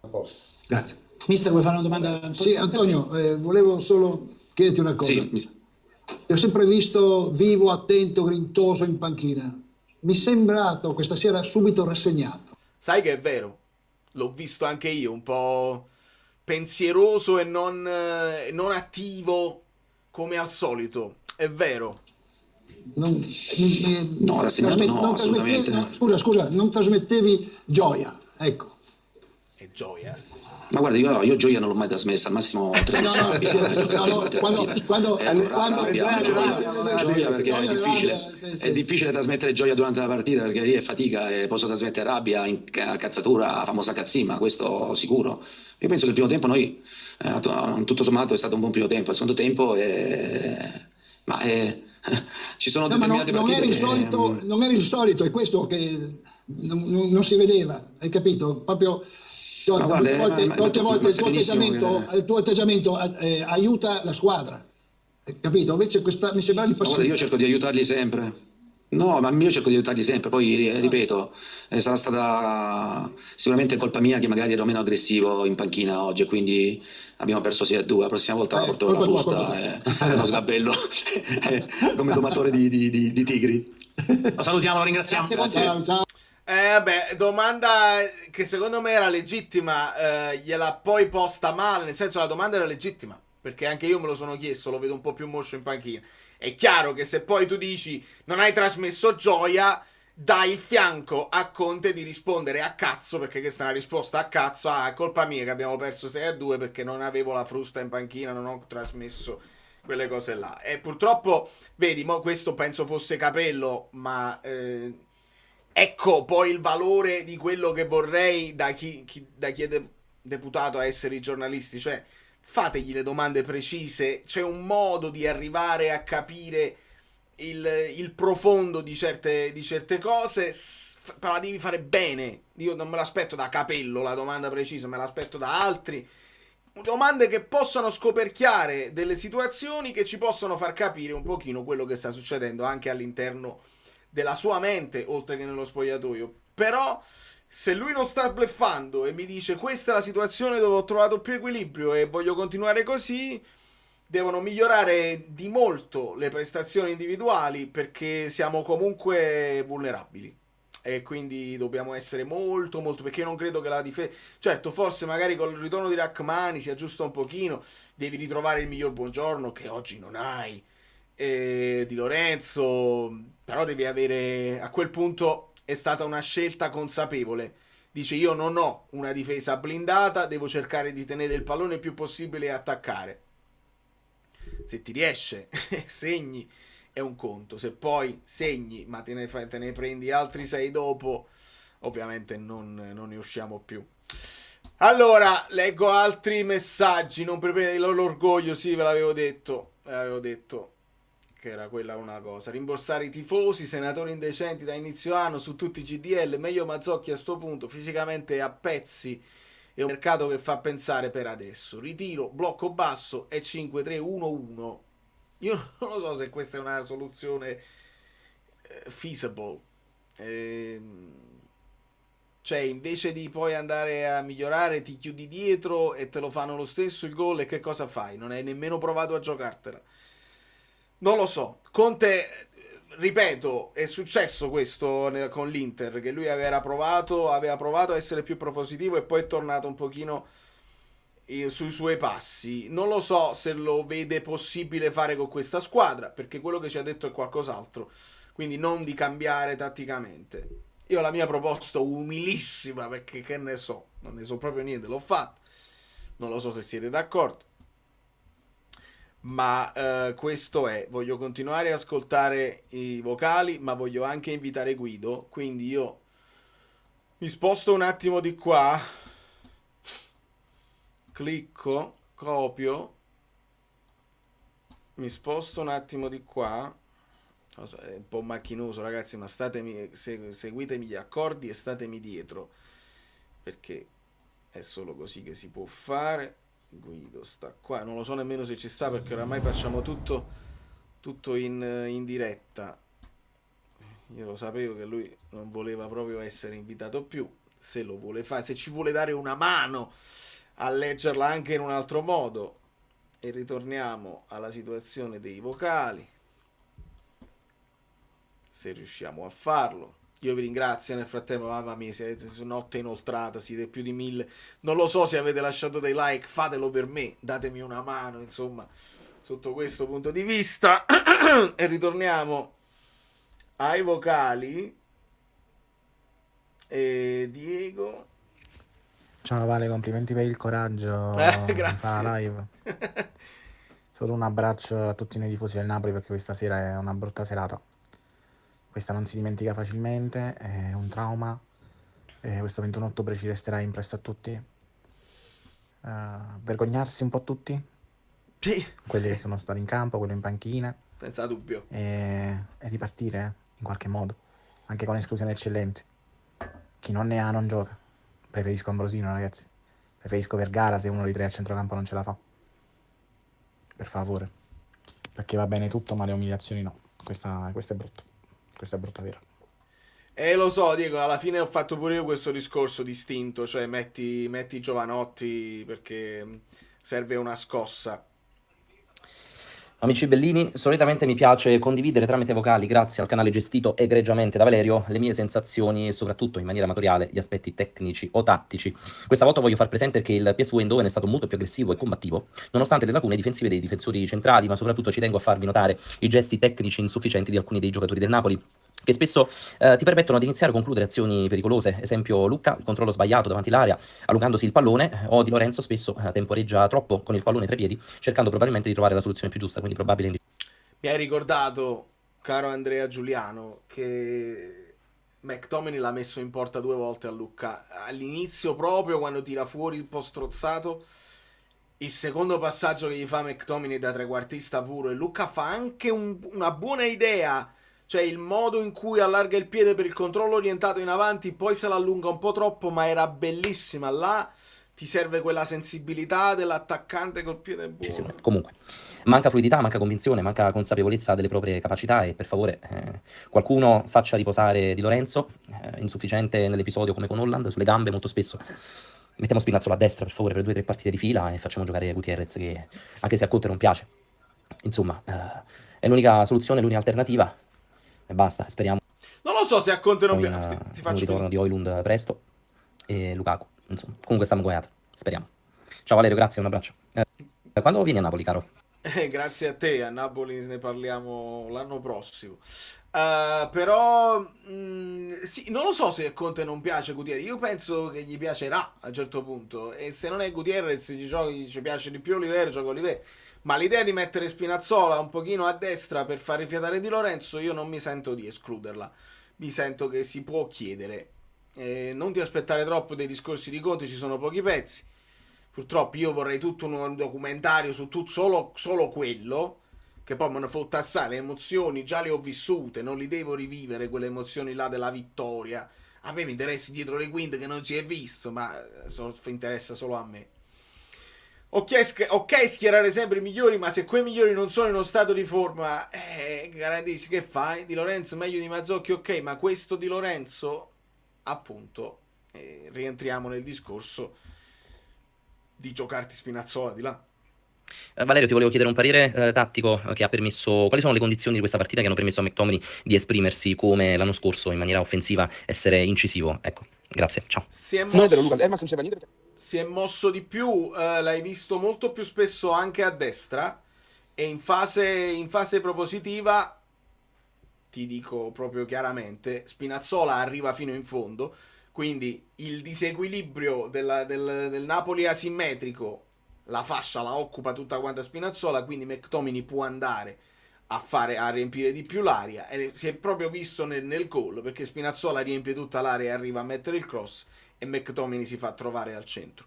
Ripeto però, il fatto che McTominay abbia fatto 2 gol, uno classico suo di inserimento e un altro sul calcio d'angolo, non cambia, perché le prestazioni le stava facendo molto simili anche nelle altre partite in cui dicevamo sta andando in difficoltà. McTominay va in difficoltà in fase difensiva, non in fase di gol, era una questione di centimetri, e li continuerà a fare, li farà sempre. Stava anche a mezzo servizio, i punti sul piede, quindi non stava in grande forma, quindi sotto questo punto di vista lui è una garanzia. Però se gli chiedi poi di fare l'esterno sinistro in fase difensiva, secondo me chiedi un po' troppo non solo a lui ma al resto della squadra. Allora, qua io vedo immagini di cose. Ok, quindi siamo arrivati alla cosa di Conte. Opta Paolo, il Napoli ha subito 6 gol per la prima volta nelle competizioni europee. In generale era dal 21 dicembre 97, 3-6 contro la Sampdoria in Serie A, che non incassava almeno 6 reti in una singola partita. Rumore. Ok, va bene Conte che non ci sta capendo niente, va bene anche Lucca che non è pronto per fare questo tipo di gioco, attualmente lo puoi utilizzare solo come attaccante d'area da rigore e poco altro, però io oggi ho visto veramente la squadra in giro a Woodstock, si squagliano come come dei cioccolatini, si imbucati da tutte le parti, non accorciano, non scalano, mezza squadra sempre in ritardo. Mettiamoci anche l'atteggiamento dei giocatori che è quello che è. A livello di atteggiamento io salvo solo Spinazzola, Kevin De Bruyne, che è partito che doveva fare il trequartista, alla fine ha cercato di mettere una pezza un po' qua, un po' là, ed è stato travolto anche lui dagli eventi. Che si vuole salvare ovviamente McTominay, che ha provato a fare il suo, ma poco altro. Ma parliamo di atteggiamento, perché poi a livello di squadra oggi abbiamo fatto ridere. Hai ragione su tutto. De Bruyne mi sembra è mancato nella parte centrale della partita. Aveva cominciato bene, poi non ha toccato più palloni nella parte centrale, poi è cresciuto anche dopo l'espulsione. Nel senso, prima è passato con l'uscita di Gilmour, è passato a fare il centrocampista centrale praticamente, poi è passato a fare un po' il falso 9, insomma, prima che entrasse Elmas, però stava ricrescendo in quella fase là. Comunque è stato pulito nello smistare i palloni, nei passaggi, ha forzato solo un tiro, però ovviamente si va a perdere anche lui. Nel frattempo vedo questa capa che spunta qua sotto, mi rendo un coniglio.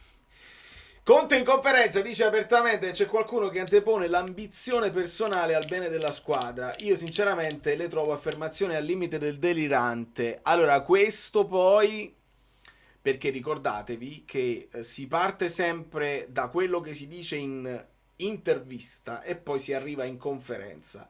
E ho notato dall'ultima con il Torino che Conte già aveva un'idea, per esempio la cosa dei Bellini, siamo stati troppo bellini, già ce l'aveva in testa prima dell'intervista, poi intervista, si aggiungono dei dettagli e poi si completa con la conferenza dove lui dice quello che vuole dire e si porta dietro quelli che sono gli spunti che gli sono arrivati dall'intervista. Ora noi abbiamo ascoltato l'intervista, in conferenza può essere che abbia aggiunto dell'altro e io lo ascolterò, però non ce l'abbiamo in questo momento.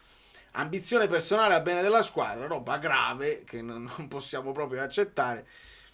Non so se legarlo, perché aveva fatto un discorso strano su McTominay che dice no, me lo deve dire lui se la sente di giocare o no, però non penso che McTominay sia uno di quelli che tira la gamba per ambizione, cioè per mantenersi la gamba o l'ambizione. Ambizione personale al massimo potrebbe essere di quelli che giocano di meno, vedi Lang, vedi Neres, che vogliono giocare a discapito anche della squadra. Quello è un altro paio di maniche. La conferenza è su YouTube, non ha perso la grinta, ma temo sia molto deluso. Adesso magari l'ascoltiamo, la posso trovare, l'ascoltiamo insieme. Fatemi. Allora, siamo arrivati alla fine dei vocali, quindi molto bene. Grazie mille a tutti e grazie anche.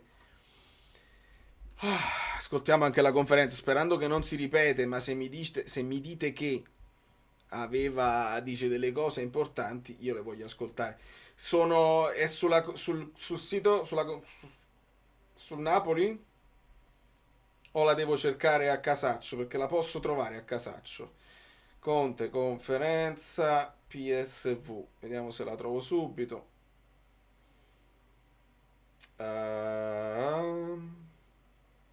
Questa è quella la conferenza post gara il mattino. Ok, vediamo se la possiamo ascoltare. Nel frattempo prendo altri messaggi. Scusate, ma avete sentito Conte rispondere a un giornalista olandese o danese alla domanda perché Lang non giochi? Ha risposto: so che è un bravo cantante, è un bravo ballerino, ma tutto a posto. Allora no, attenzione Elena, perché io non riesco proprio a sapere come stava arrivando la cosa, perché ho ascoltato, perché poi il traduttore diceva il ballante, cioè stava traducendo ballante, ballerino, eccetera eccetera. Quindi là non lo so come si è arrivato, perché non ci ho capito niente della conferenza. C'era questo traduttore che diceva veramente in italiano proprio cose a casaccio, quindi non lo so che si è arrivato lì di sua spontanea volontà o c'è arrivato con una domanda, eccetera eccetera. Però è chiaro che non c'è una grande cioè, nel senso, Conte con grande pazienza ha cercato di dire sta arrivando, sarà titolare ad un certo punto, si sta ambientando, deve imparare meglio la lingua, deve imparare meglio le cose tatticamente, tutte cose che non sono sconvolgenti a livello di un allenatore che deve fare inserire uno nuovo. Non c'è assolutamente niente. Parla di Lengenares, parla di De Bruyne. Io spero che abbia fatto i nomi nello spogliatoio, altrimenti è un discorso senza senso. Non penso proprio che nello spogliatoio non si sappia, e lo sapremo. Allora, porto avanti perché ho trovato la conferenza, vediamo se la possiamo ascoltare insieme. Parte la pubblicità, ma non ve la faccio sentire. L'ho trovato, non vi preoccupate. La questione del modulo per me è secondaria. L'anno scorso hai finito la stagione esattamente allo stesso modo con Raspa al posto di KDB. Menzioni molto diverse, Andrea. Raspa faceva la seconda punta e McTominay doveva fare quell'altro, ma era un Napoli all'attacco che doveva difendere molto meno, e l'atteggiamento si vede a Zambo sotto questo punto di vista, non c'è dubbio. Allora, ecco qua Conte, e ogni volta che sposto il cursore parte una pubblicità, ma è giusto così. Ascoltiamo. Ce la farò. Che poi tutti Conte out, ma voi con la squadra in queste condizioni vi affidereste a un altro che ha la metà della credibilità di Ando?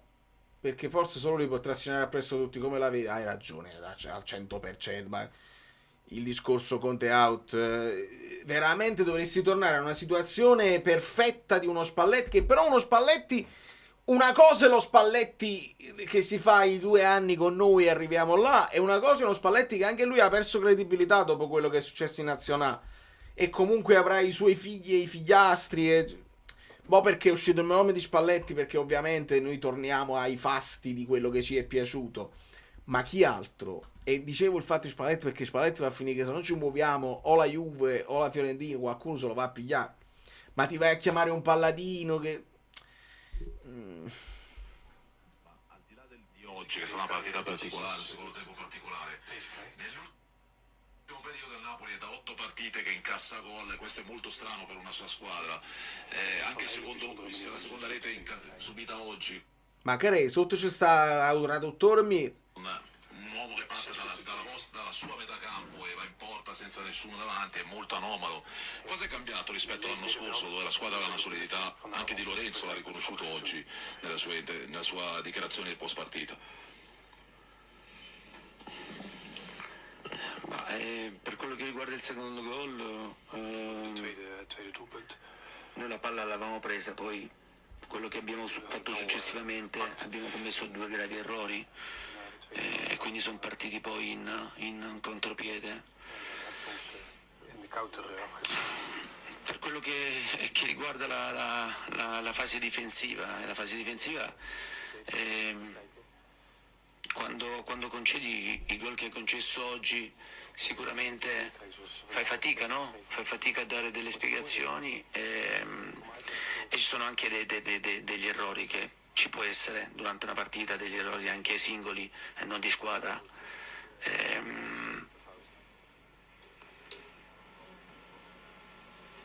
Noi l'anno scorso no, ci sono le voci e che penso sia un traduttore olandese che in diretta ed è entrato dentro al microfono del mattino, no? Ci sono le voci di coscienza. abbiamo giocato solamente il campionato e l'anno scorso siamo stati bravi, abbiamo avuto anche la fortuna di avere quasi sempre la formazione titolare, soprattutto in difesa, e quindi c'erano meccanismi abbastanza consolidati, potevamo lavorare anche in settimana. Quest'anno per via di alcuni infortuni abbiamo dovuto far fronte a tante situazioni nuove o comunque recuperare i giocatori velocemente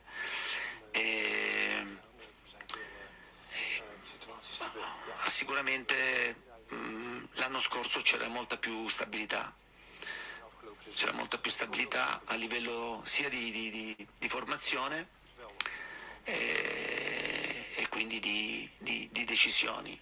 Quest'anno per via di infortuni comunque stiamo inserendo ragazzi che sono stati presi nel mercato per cercare di aiutarci e ci sta. Eccolo. Vabbè, fin qui non ha detto niente di diverso. Ci sono giocatori che abbiamo un po' sopravvalutato, ad esempio Olivera Gilmour, che oggi ha fatto una partita clamorosa.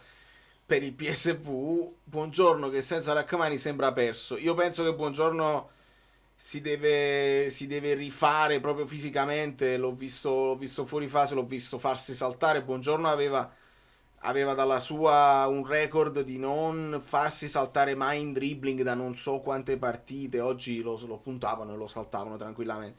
Al di là dell'autogol, mi raccomando, perché quello è un momento della gara. Però l'ho visto proprio in difficoltà. Alcuni un po' sopravvalutati può essere, non c'è dubbio. Sport di Lisbona abbiamo giocato praticamente con la difesa totalmente nuova. Rachmani l'anno scorso ha fatto 38 presenze, quest'anno Rachmani ha fatto solo 2 presenze. Vabbè, senza Rachmani non si può giocare a calcio. A me questo mi dà un po' fastidio, nel senso che vorrei sentire un po' più quel discorso spallettiano del ho tutto quello di cui ho bisogno per far bene, perché un discorso del genere che possiamo fare noi tifosi, sapere che Rachmani ti dà più certezze, ti fa stare un po' più tranquilla, ma capite, però poi butti giù un Beukema che sta provando a fare il suo, quindi se ti rifai poi a quelle cose là non mi sembra il massimo. Ho l'impressione che abbia perso un po' la bussola, Guido. Qua si ritorna al discorso di un Conte che quando perde non ci vede più. Buonasera signore, buonasera signori, buonasera Valerio. C'è un po' della voce giù? Sì. Mi dispiace, non ti voglio fare affaticare. No, non ti voglio fare affaticare. No, mi scuso per la voce. Da dove vogliamo partire? Prima volevano sapere quanti minuti di collera ci sono concessi. La peggiore sconfitta della storia del calcio Napoli in Europa, potete immaginare. Almeno 6. Sì, almeno 6. In realtà non è tanto la gravità, che comunque rimane una pagina storica indelebile, poi con l'eco che ormai hanno gli eventi in positivo, in questo caso purtroppo per noi in negativo in Europa, hanno una cassa di risonanza notevole. Secondo me è molto più grave di quello che si può pensare. Io voglio permettere di fare un ragionamento generale che probabilmente non piacerà a nessuno, forse neanche a me, lasciando ad altri molto più titolati di me analisi e qualunque forma di assolutismo che accompagna la nazione del Napoli. Io dall'inizio della stagione mi sono posto delle domande che secondo me mi aiuteranno a comprendere la stagione. La prima domanda è quella poi, secondo me, propedeutica, dato che Conte alla fine è rimasto a Napoli quasi per mancanza di alternative allettanti, non dico valide, e questa cosa poi quanto influirà, quanto lui riuscirà ad azzerare, a mostrare alla squadra non solo un rinnovato entusiasmo, ma proprio azzerare il termine, no? Perché non è la stagione, potrebbe per alcuno subentrare una sorta di spettro della stagione di Garcia, perché dopo lo scudetto la squadra si è sfasciata eccetera, però non è penso lo stesso tipo di allenatore, tra l'altro non è cambiato allenatore, però sai, se la squadra non crede nel progetto tattico, tecnico, ha dei dubbi perché ti ha visto avere dei dubbi, questa cosa è un po' pericolosa. Quindi il mio primo interrogativo, e chiaramente non posso rispondere oggi, detto lo capiamo cammin facendo, certo le varie conferenze stampa, nemmeno tutte, perché ogni tanto ci prendiamo qualche giornata di riposo, perché sennò Lombardo dice che ne facciamo troppe, sono state un po' ondivaghe, nel senso che abbiamo visto un Conte non Conte, poi può anche non piacere, antipatico, presuntuoso, la scusa, il ristorante da 100 euro, eccetera, eccetera, però almeno c'era una coerenza caratteriale e umana. Noi abbiamo visto un Conte che a volte sembrava Mazzarri che si era impossessato di Conte, e questo non è bene, come stasera. Però primo interrogativo. Secondo interrogativo, lasciando da parte l'Istituto Luce, chi gioca con i pupazzetti eccetera, mercati eccetera eccetera, questo mercato, lasciando anche da parte il fatto che comunque, come spesso capita per il mercato del Napoli, è non completo in alcuni reparti, è lento, nonostante le promesse. Detto questo mercato, come poi alla fine lo potremo valutare? Questo è troppo presto, solo dopo 10 giornate, no? Gli ennesimi carneadi come Rog, che tutti deve giocare Rog, non mi sembra che poi nel corso purtroppo della sua carriera, non del Napoli in genere, Rog è un giocatore che ha lasciato un segno indelebile del calcio europeo, e potremmo fare un elenco purtroppo infinito di giocatori, no? Non lo possiamo sapere. Sapremo se poi questi nuovi acquisti sono acerbi, non nel senso come il giocatore dell'Inter, pensiamo che diventeranno buoni giocatori, qualcuno ottimo giocatore e anche addirittura una stella.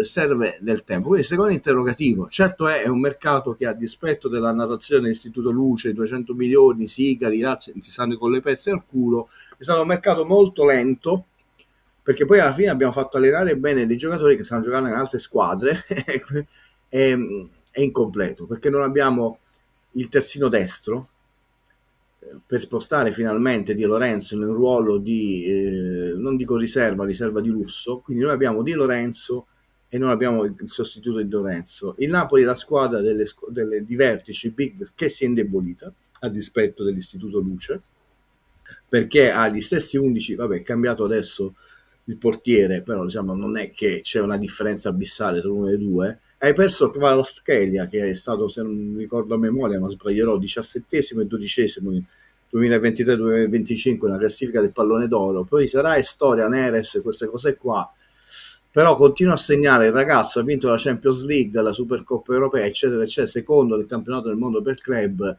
e li è sostituito con un parametro zero. Sì, un grande giocatore, ma per carità, un super campione, un big, però è sostituito da un ragazzo che ha 24 anni con uno che ne ha 34.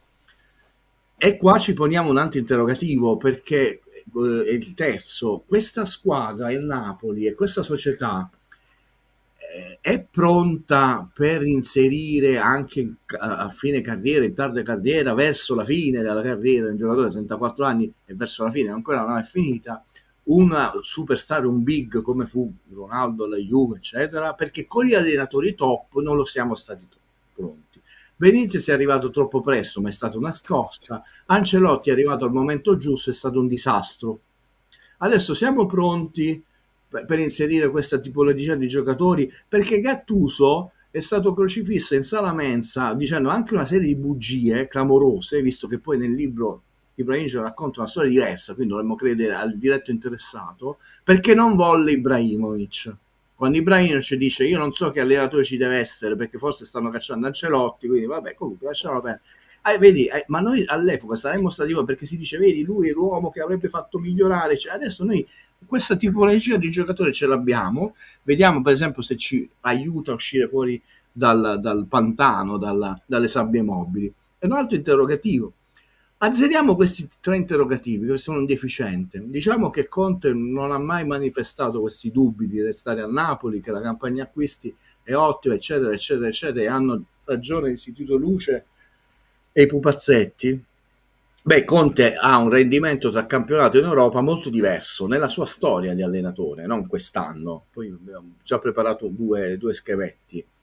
E sta cambiando non solo il sistema di gioco, come chiamate asimmetrico 1-5-75, perché sennò poi si offendono certi personaggi, immagino, però l'approccio alla partita. E in questo momento questa squadra, e non è la prima partita, questo è il problema, è l'andamento, perché Nanni Moretti si arrabbierebbe se diciamo trend negativo, come ci insegna Palombella Rossa, è continuamente a ribasso. Questa squadra non è che non ha un gioco, non ha un'anima, è fragile, è molto peggio di fragile mentalmente. Allora questo è il dazio da pagare a questo processo, innanzitutto di Conte come allenatore, che sta provando a fare un calcio totalmente più europeo e anche più, e si trova come quei fannianisti che non sono leggermente indecisi tra andare a rete o meno, quando ci vanno vengono passati dal classico, scusate la ripetizione pallone, passante alla Ivan Lender, adesso gli Agassi, adesso Sinner, come volete là. Il punto è che se tu fai un campionato di vertice, e l'abbiamo detto e qua ci copiano, 10 sono le partite che puoi sbagliare, 12, perché non puoi sperare di vincere il campionato sempre a 82 punti, e in Champions League puoi fare sconfitta, 2 o 3 pareggi, hai fatto già 2 sconfitte, diciamo il Napoli potrebbe acchiappare la qualificazione a uno degli ultimi posti di 24, fare i 16esimi, essere eliminati i 16esimi, ma però poi ci può stare un percorso di crescita che ha detto io sto cambiando approccio al gioco molto più aggressivo, più positivo. Cioè, in questo momento tu sei in una palude dove prendi gol costantemente, non produci tante azioni pericolose, non ci facciamo infinocchiare perché le statistiche poi non devono essere fredde, devono essere studiate dopo a complemento della partita, perché ti fanno capire meglio se a volte tu effettivamente sulla base di preconcetti che ti nascono dai vari istituti luce ti sei portato a pensare male, o a volte ti fanno capire delle cose che non avevi notato, ma non possono essere analizzate in maniera solo numerica, sono sempre a complemento della prestazione, perché poi tu devi vedere di questi 20 tiri che hai fatto col Torino, ma poi in realtà quante erano azioni veramente pericolose? Infatti il portiere non è il migliore in campo per me. Ecco, è questo. Quindi questi sono gli interrogativi, ne potrei fare anche altri, ma già sono stato lungo, che mi sto ponendo dall'inizio della stagione, e che al mio sicuramente saranno sbagliati e vi ho annoiato, però dal mio punto di vista sono focalizzati. Il punto che qualcuno contestava è che non ci siamo indeboliti. Cioè abbiamo vinto lo scudetto senza Kvara, non abbiamo fatto un mercato stellare, ma non si può sentire che ci siamo indeboliti.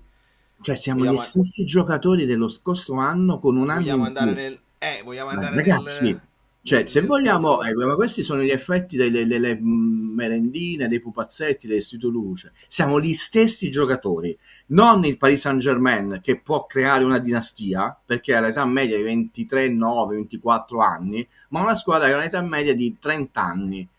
Quindi significa anche che quando ti infortuni ci metti più tempo, lo vedete i Rachmani, recuperi meno bene. Cioè un giocatore come Di Lorenzo tu puoi sperare che mantenga quel livello prestazionale che ha avuto negli anni, e già sarebbe incredibile, perché detto aumenta l'età, aumentano insomma le partite, e riesce a mantenere quel livello prestazionale, soprattutto facendo giocare tutti i minuti.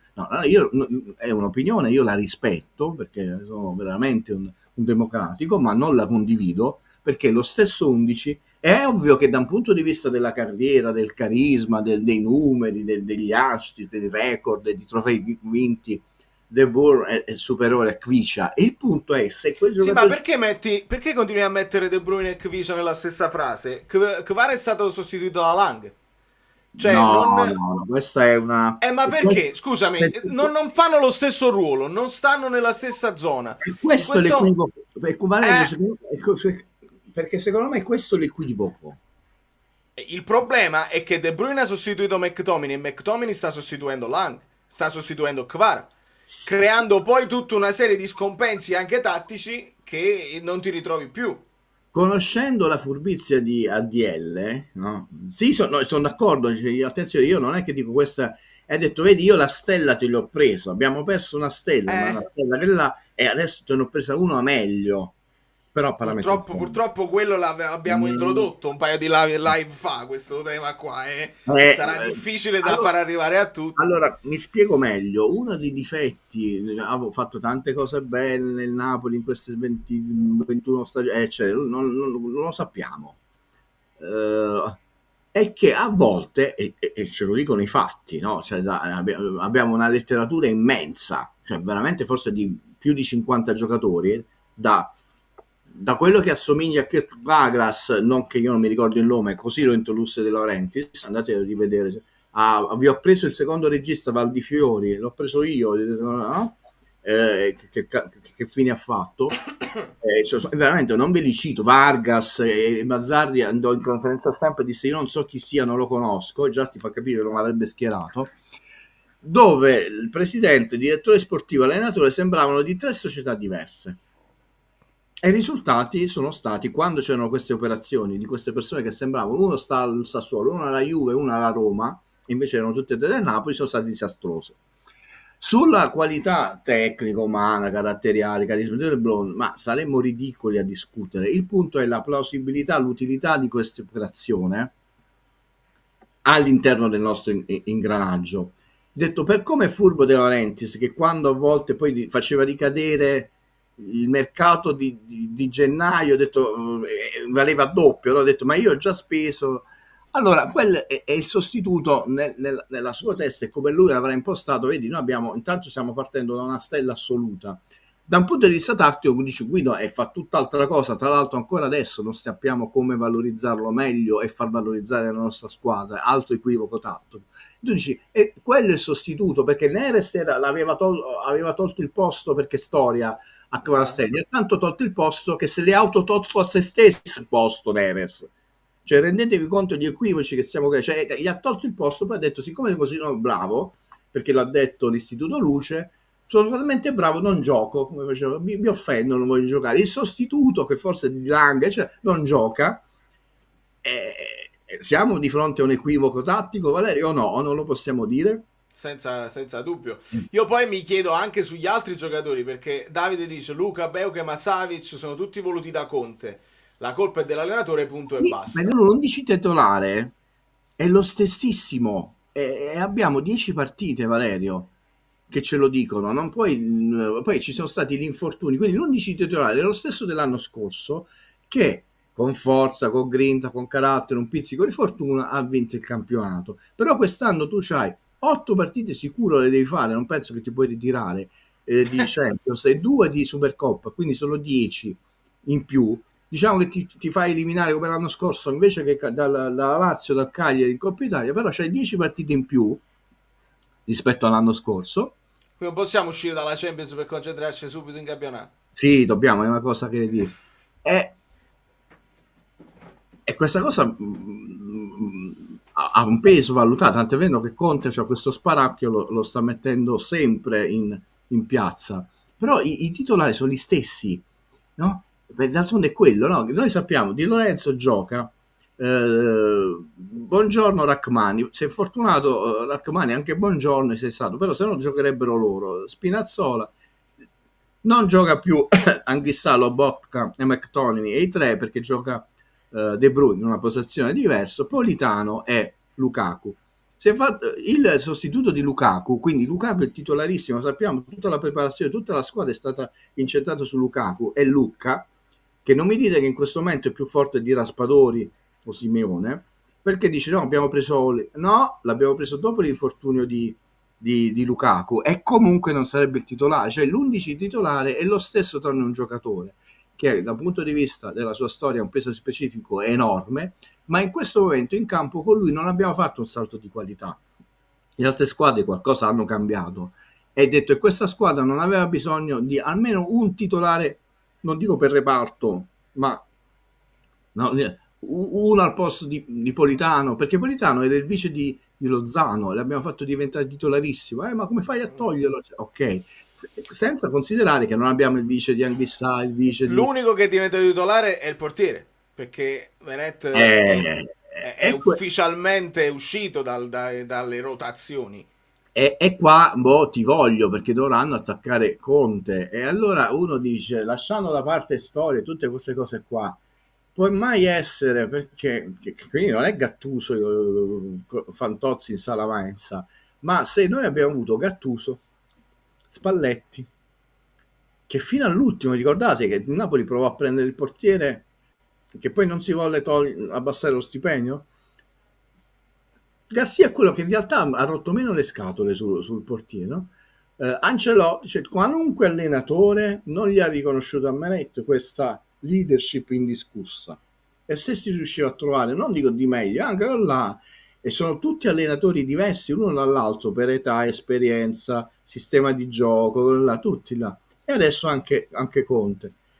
Io voglio bene a chi indossa con onore, rispetto e onestà la maglia azzurra, e lo ripeterò sempre, quindi io non solo non mi scaglio nei confronti di Meret, cioè, però di nuovo è un interrogativo che a questo punto c'è già la risposta, non possiamo continuare a farci questa domanda, perché ho detto, che devi aspettare il 100° allenatore che non gli dà questa leadership indiscussa, se addirittura, perché non sono tante partite di seguito, su 10, non tanti a livello assoluto, tanti a livello in proporzione su 10, se una volta ha giocato l'infiltrazione, ho detto la prossima volta adesso sarà interessante, perché noi possiamo creare una situazione molto pericolosa sul portiere. giocherà Milinkovic la prossima partita dopo 6 gol presi, perché ci sarà chi vorrà la sua testa, e così te lo bruci, no? E non gioca Meret. Cioè, adesso serve la forza dell'allenatore, dello staff, se veramente di primo ordine come è, e come anche sullo stipendio ci fa, giustamente ci ricorda. Serve la forza anche di campioni come De Bruyne, che sicuramente sarà l'uomo più afflitto stasera, perché non fa una scelta di vita per venire a cominciare a farsi le umiliazioni, perché un 6-2 non dal Real Madrid, non dal Barcellona, non dal PSG, ma da un PSV che aveva un punto in questa Champions League,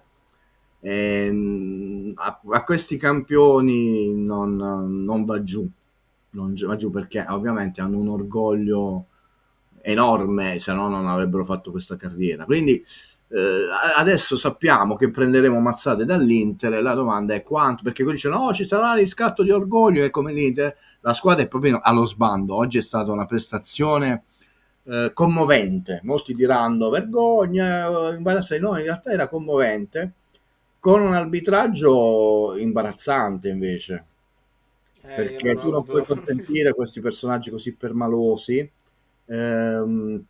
Io tra l'altro sul recupero voglio capire se un piccio dell'arbitro, anche favorito dall'altra panchina, perché io mi ricordo il famoso 4-0 della Spagna d'Italia, tra l'altro, con Casillas, grande campione, che rimprovera l'arbitro, dice rispetto, e non ci fu recupero. Ci sono questi atti di sportività, e la sportività ti deve dettare a giocare al meglio la tua prestazione fino all'ultimo, quindi non è che ti devi fermare, dice non faccio più, però ci sta che dice che do fare 4 minuti di recupero, no? Là, e invece si giocano, ma ci sta, va benissimo. È stato molto intransigente sull'espulsione. Abbiamo preso 2 espulsioni, Valerio, su 3 partite. Nessuno di vedere se veramente c'è questo contatto, essendo un'azione molto importante, perché si può passare da un rigore oppure un fallo che non dà rigore o un gol in contropiede molto superficiale. Il Napoli ha perso non meritatamente, ha perso in maniera umiliante, però io ho detto più commovente, attenzione, visto che è stata una partita molto facile, un paio di falli di gioco banali dove ci sono stati 2 gialli del PSG, ma ci sono stati elementi di giocatori che hanno perso la ragione, si sono spiti con le cose testa a testa, quindi le 2 squadre non ti hanno dato pensieri in campo, mi è sembrato un po' permaloso. Questo va detto, ma non ha influito minimamente sul risultato. È una questione che, come se tu vedi quest'attore va in overacting, preferisco gli attori meno, poi dici vabbè, un serio professionista, ma io per gusto preferisco quelli che non ti fanno vedere che stanno recitando la scena madre. Quello è un mio gusto personale. Io preferisco gli arbitri che tu sembra che non hanno arbitrato, e poi ti accorgi, rivedendo una partita, di quanto sono bravi a capire i vari momenti. Chiuso questa parentesi, poi lascio a te considerazioni di domande o mandarmi a quel paese. Bevi, c'è Mario che invece scrive in spagnolo, a qualcuno che stava scrivendo in spagnolo, quindi grazie Mario, perché mi eviti di fare queste cose. Allora, non riesco a seguire il punto, Guido. Allora, si acquisti a cosa sono serviti? Perché abbiamo fatto sta figura barbina? No, aspetta, forse non sono stato chiaro io. Infatti il mio interrogativo è questo mercato, che però possiamo essere onesti, qualche pedina mancante ce l'ha lasciata, oggettivamente. È un mercato di giovani, in realtà non sono neanche tanto giovani, perché Lucca è del 2000 come Raspadori, e purtroppo ha meno esperienza internazionale, e anche qui devi capire che se provi proprio, vuoi far capire all'arbitro, dire guarda che la presa di testa è calcio d'angolo, non fare così, perché può essere un gesto che viene interpretato che stai provocando l'arbitro, però sai quante presenze.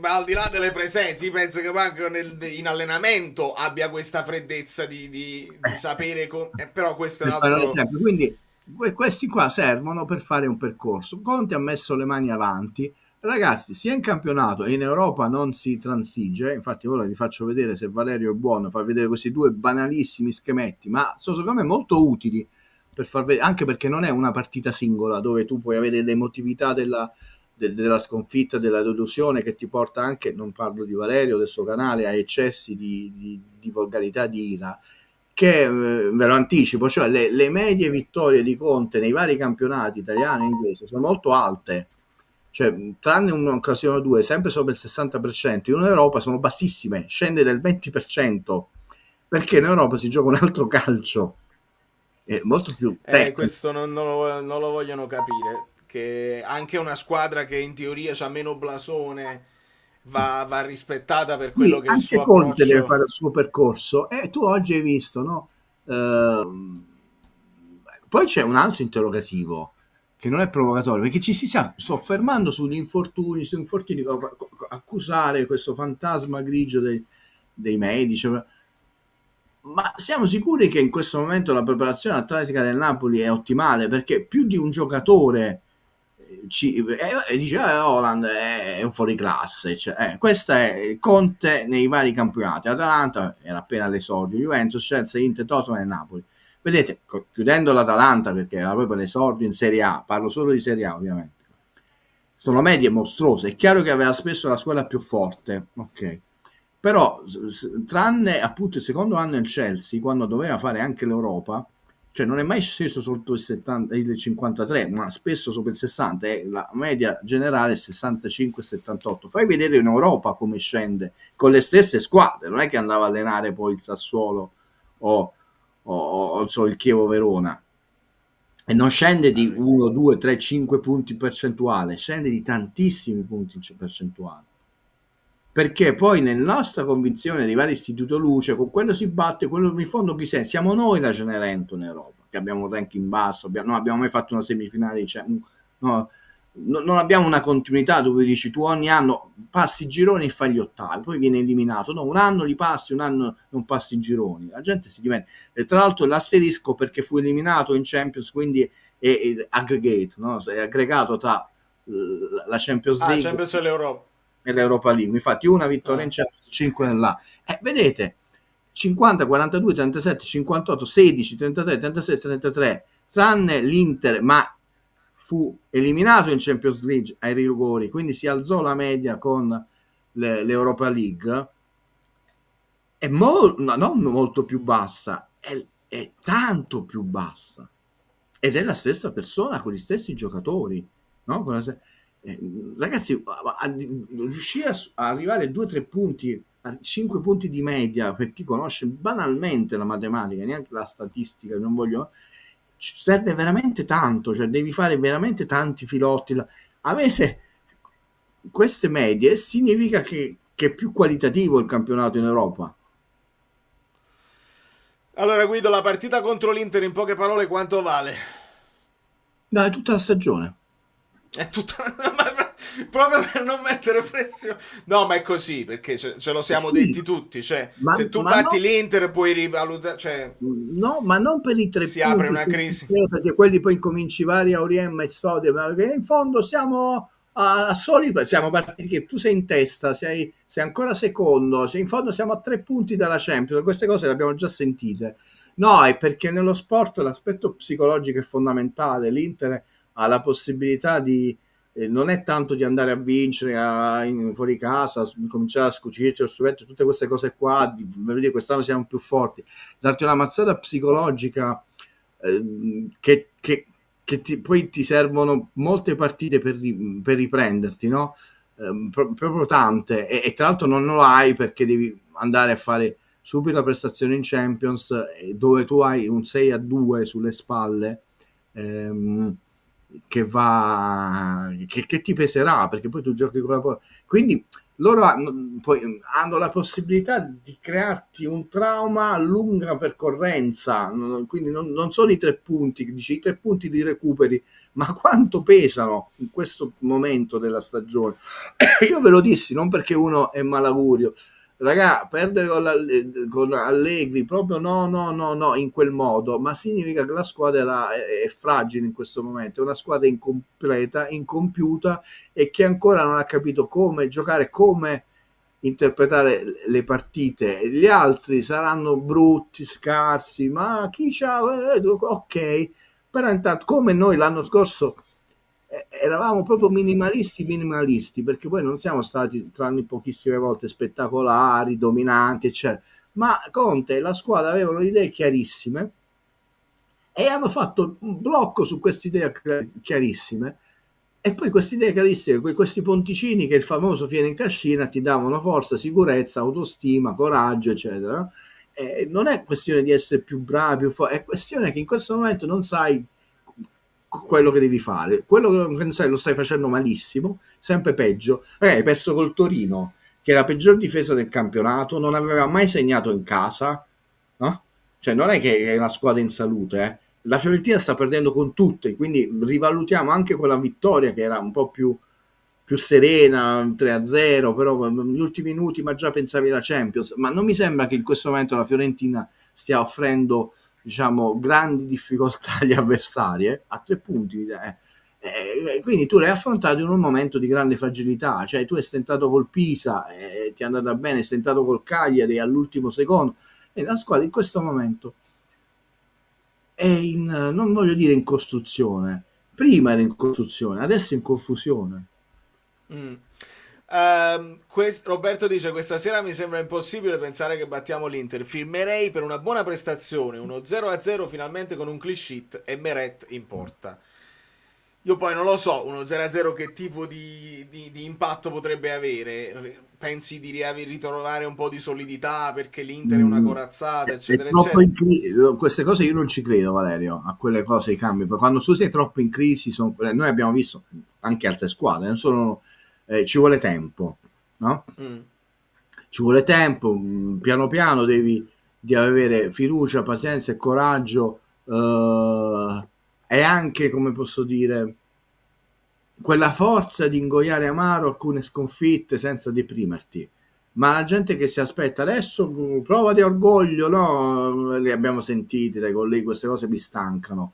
Vedo troppe crepe, non sai da dove iniziare. Poi l'Inter sbaglia totalmente la partita, te fai il primo tiro, incrocia le pali, contropiede 2-0, la metti in discesa e siamo contenti. Ma anche in quel caso ti porti 3 punti a casa, cioè abbiamo troppe crepe in questo momento, incominciamo a chiuderne una, bella, poi la seconda, dobbiamo avere la pazienza, non abbiamo un problema, dito, se è fatto male Luca, abbiamo il problema che sbagliamo i rigori, segniamo proprio cioè tu stai perdendo 3-1, puoi anche dire la stiamo perdendo, leghi e porti alla fine della partita, ti addormenti, è un 3-1, che è una brutta sconfitta 3-1, no? Leghi.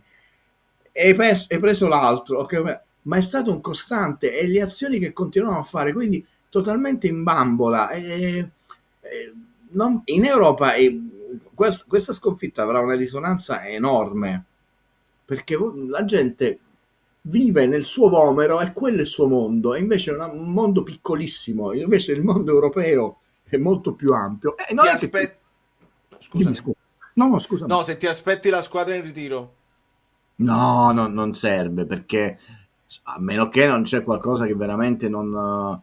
No, queste cose anconetani, calcio anni 80, anche no, che piacciono molto a un certo tipo napoletano che segue un certo tipo di trasmissione. Veramente i giocatori, ci sono problematiche di spogliatoio, tutti là. Io propendo più che non si è ancora trovata una soluzione tattica ottimale. È evidente, senza colpevolizzare nessuno, però poi dobbiamo capire il perché, che lo stato di forma di troppi giocatori non è ottimale, perché può esserci un giocatore che ti dà ogni volta 3 metri, 2 giocatori, ma a questo punto se ogni giocatore a Di Lorenzo gli dà immediatamente, anche se lui è in vantaggio di 3 metri, senza nessuno sforzo, li recupera, gli dà 3 metri e lui come tanti altri, non sta in palla, mi sembra la squadra spenta e non ha fatto il mondiale per club quest'estate. Quindi tu pensi che si ritorni a una situazione un po' più abbottonata tatticamente, nel senso Conte va a casa e dice ok, facciamo conto che sto ricominciando dal Napoli del 10° posto. E quindi come ho fatto a rimettere tutto a posto da quella situazione là? Secondo te si riparte da qui? E questo è quello, se ti ricordi il mio interrogativo. Dobbiamo capire se Conte, lo capiremo nelle prossime 2 o 3 partite. Non posso darti perché non mi piace prendere per i Perché pure con l'Inter come fai a capire se l'Inter può essere semplicemente più forte e ti batte?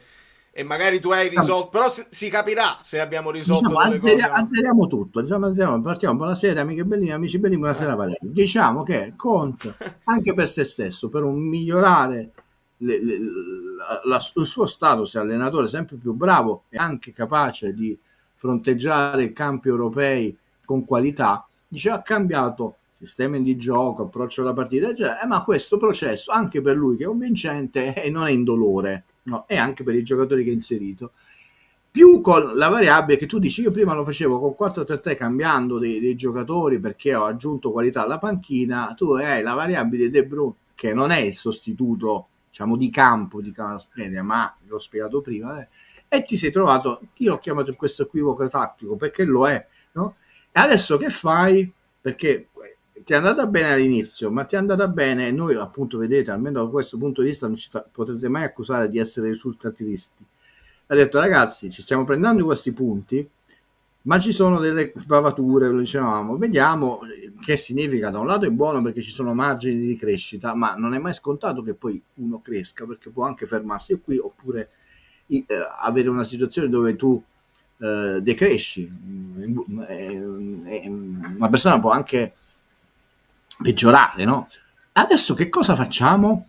Torniamo a questo famoso 4-3-3, perché quella è la cosa, deve tornare al 4-3-3. In questo momento non è il 4-3-3, 5-5-5, 7-7-1, è che la squadra è proprio sbandata da tutti i punti di vista. Oggi hai fatto, tra l'altro sembra quasi un'ironia, perché hai fatto gol a centrocampo, da calcio d'angolo, bello pure, che è un'arma che a noi mancava, che li battiamo male, li battiamo sui piedi dell'avversario, oppure proviamo a fare l'azione manovrata, invece poi torniamo al portiere, e quindi c'era questo aspetto in più. Certo, l'Inter è una squadrone, può venire per il game over, quindi ci può stare che tu giochi con male, con la paura. Ha detto, ti devi dare un obiettivo nelle prossime 5 partite. Io devo capire se procedo con questo sistema di gioco, con questo approccio, migliorando, avendo la pazienza e la forza, ma anche l'obiettivo, incomincio a migliorare questo piccolo aspetto, oppure detto no, azzero tutto, questa cosa quest'anno non la posso fare, è un esperimento troppo rischioso, non ho mai il tempo per esatto, migliorare. perché lui l'ha detto anche chiaramente, io quest'anno ho scelto di voler essere un po' più propositivo, e si lega anche al fatto che avendo poi De Bruyne, che non gli puoi chiedere di fare la mezzala di contenimento, devi avere tu di più il pallone per poterlo utilizzare palla al piede, non a rincorsa degli avversari. Lo stai facendo, però non hai risultati. Esatto, perché stai perdendo il modo in cui hai vinto l'anno scorso con l'elmetto. Pasquale dice compatto intentamente con una boa in attacco, gli inserimenti delle mezze ali. Ora non capisco perché voglia passare a essere dominante nella tre quarti avversaria. Io penso per sfruttare quello che lui ha individuato come l'11 più forte della rosa. Oggi con la conferenza Scusa. No, perché oggi io la recupererò, me l'hanno mandata, ha detto che il finale della conferenza è ancora più chiaro su certe cose. Però nell'intervista post partita è stato proprio chiarissimo, ha detto io ho scelto il 4-1-4-1 per poter utilizzare i giocatori più forti che ho, e poi ci ha messo dentro un po' quel vittimismo. Prima avevate detto che era buono, poi avete detto che non era buono. Vabbè, quello è il personaggio Conte che conosciamo e dobbiamo andare oltre quelle dichiarazioni. Per rafforzare l'ottimo intervento di Valerio, io cerco di fare meno danni possibili. Prendiamo le 11 giornate di campionato, poi le prendiamo tutto, proprio sono telegrafico. Nelle prime 11 giornate, anzi 12, il Napoli superò il 50% come possesso palla alla prima giornata, alla terza 54, poi quella dove abbiamo perso 3-0, la prima. Sì, poi 49, 35, 49, 41, 50, 65, 39, 50, 47. Quindi, a parte la prima 67, poi 65, 3 volte. Quest'anno abbiamo fatto solo 7 giornate, a parte la terza, dove abbiamo fatto 46, 62, 65, 64, 65, 68, 66. L'anno scorso abbiamo chiuso la stagione col 54 e 63% di possesso fase. In questo momento storico, solo le prime 7 giornate, 62. No? Sì, infatti... Quindi non è Sarri che passa dal 62 al 63, poi 64, poi 69, cioè passare dal 54 complessivo al 62 è aumentato quasi 10 punti in percentuale e tra l'altro su 7 partite 6 volte non hai avuto più possesso palla dell'avversario, sempre più del 60% e a volte 68-66, cioè è quasi bulgaro, no? Quindi è evidente che c'è un cambio, una delle cose. E il problema è che stai producendo poco, poi dicono hai segnato solo un gol meno dello scorso anno, hai avuto più rigori, ma avete visto l'XG? Non sono importanti le statistiche del calcio, perché lo stanno accusando Sarri che va troppo no, scusate, lapsus, Conte. Il Napoli sta cambiando delle cose, sta cambiando pelle.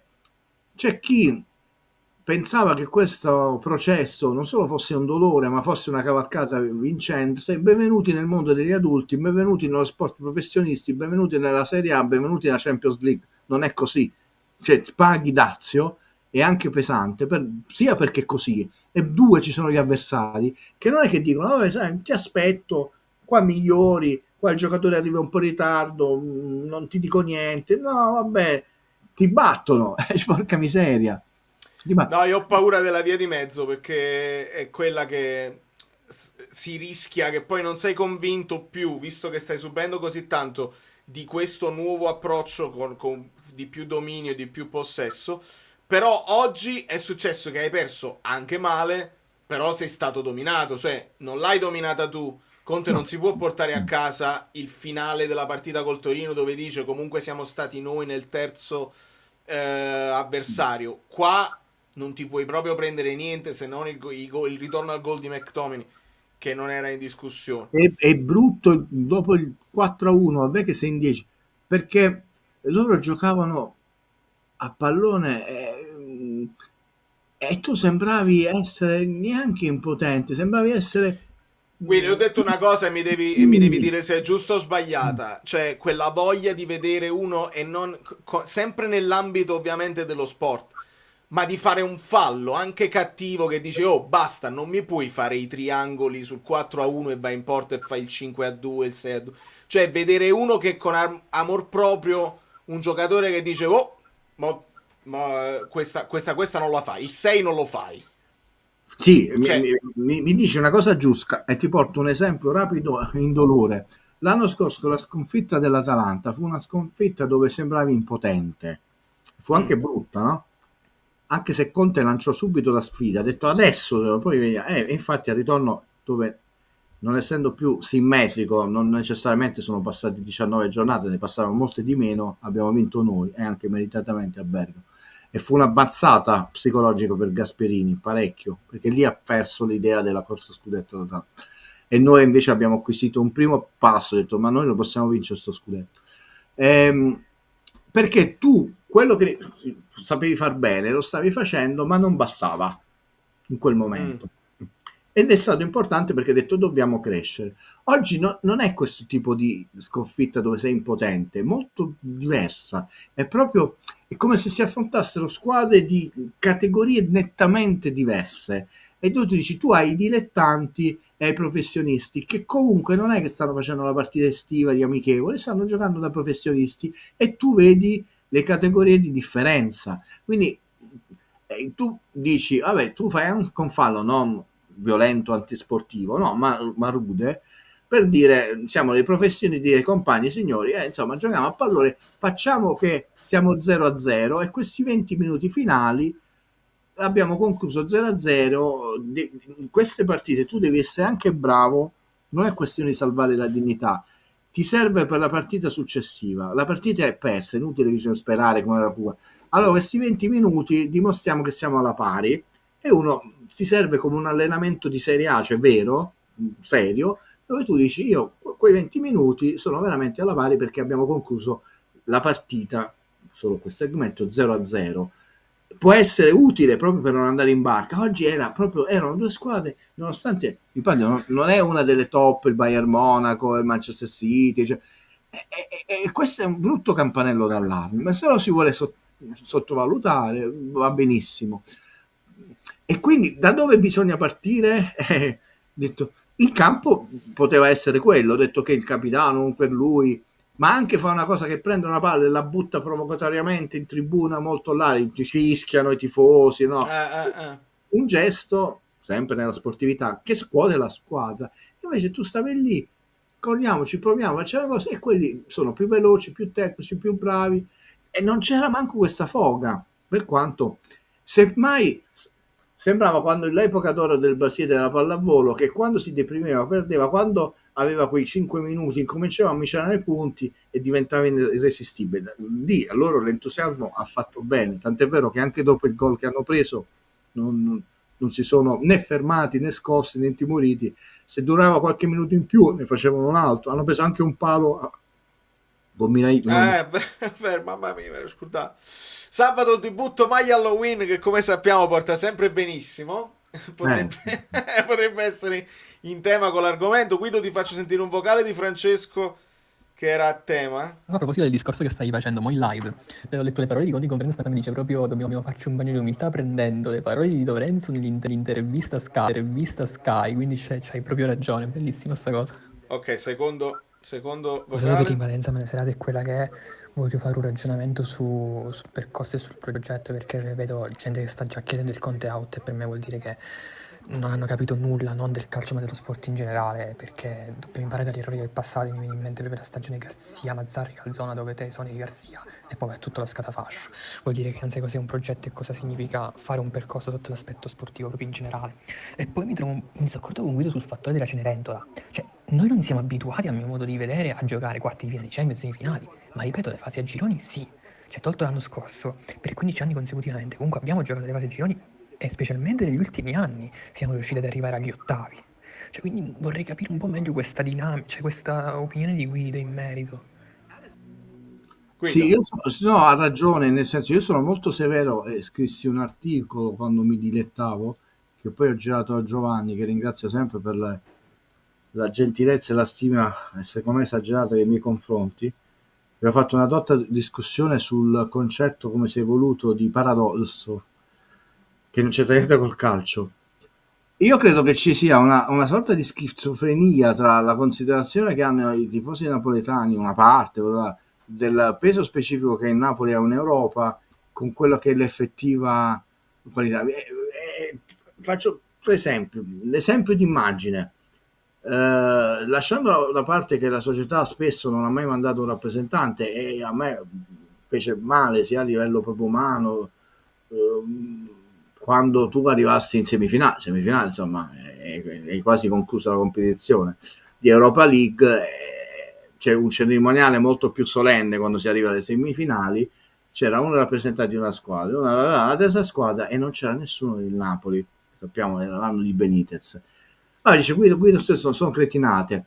Mi ricordo che mentre la narrazione ancora si vanta del Napoli-Chelsea 3-1, maggio se segna quella parola, un anno c'era proprio Enrico, come spesso ci sono delle vecchie glorie che fanno i sorteggi e ti fanno delle domande: qual è la partita che più sei legato, quale che tu è stata la più difficile, qual è l'esperienza più etica. Nel corso degli anni, se vi andate a vedere, altro che Salvini, quante saranno ormai? C'è decine e decine e decine di interviste, non c'è uno di loro che ha mai citato una partita con Napoli, il che significa, e parliamo di vari campioni di varie squadre, perché per il Real Madrid aver vinto 3-1 al San Paolo è acqua fresca. Siamo noi che abbiamo mitizzato quella partita, 3-1 in casa e 3-1 al San Paolo gli anni là, perché noi purtroppo la percezione è una percezione che è dettata dall'Istituto Luce, che il Vomero è il centro del mondo, ma non è così. Cioè nell'era De Laurentiis, per dire, noi abbiamo disputato 141 partite, ho aperto il file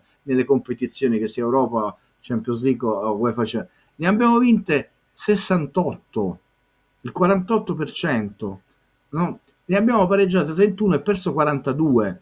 Cenerentola non intendo che siamo gli ultimi arrivati, è un'espressione, la mia era dolce, favolistica, non da prendere in senso letterale, quindi mi scuso perché effettivamente avevo usato un'ellisse eccessiva questo parallelismo, questa metafora disneyana. Però è quindi colpa mia al 100%. Il punto è che la nostra percezione è che noi siamo molto più forti, più gravi, gli avversari ci temono, ci rispettano, anche meno. E poi sì, noi abbiamo fatto, diciamo, delle partecipazioni, però la gente si ricorda, abbiamo fatto Europa League, l'anno dopo non ci siamo qualificati, Europa League, l'anno dopo in Champions, l'anno dopo Europa League, l'anno dopo in Champions, Europa League, Champions, Europa League, Champions, Europa League, Champions, Europa League, Champions, Europa League, Champions. Quindi già noi non abbiamo, tranne 2 volte, quindi nell'epoca De Laurentiis, solo 2 volte abbiamo fatto 2 Champions League di seguito, 2 qualificazioni alla UEFA Champions League di seguito. Però ovviamente i numeri, la statistica, la storia per le persone non sono importanti, è importante la narrazione. Quindi già tu non è che sei in una squadra che fa sempre la Champions League, non la fai sempre. Abbiamo fatto, nella narrazione era, dobbiamo uscire dalle coppe per concentrarsi nel campionato.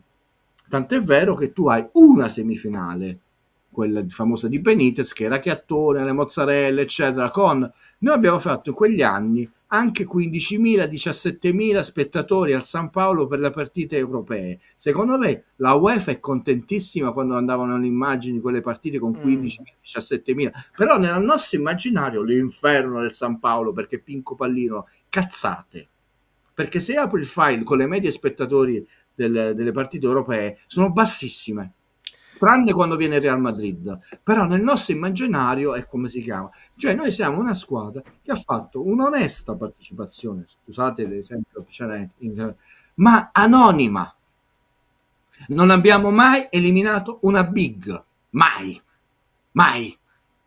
Prima di Gattuso out, il Napoli storicamente con l'era della Laurentiis non ha mai battuto una squadra europea nelle fasi di eliminazione dirette.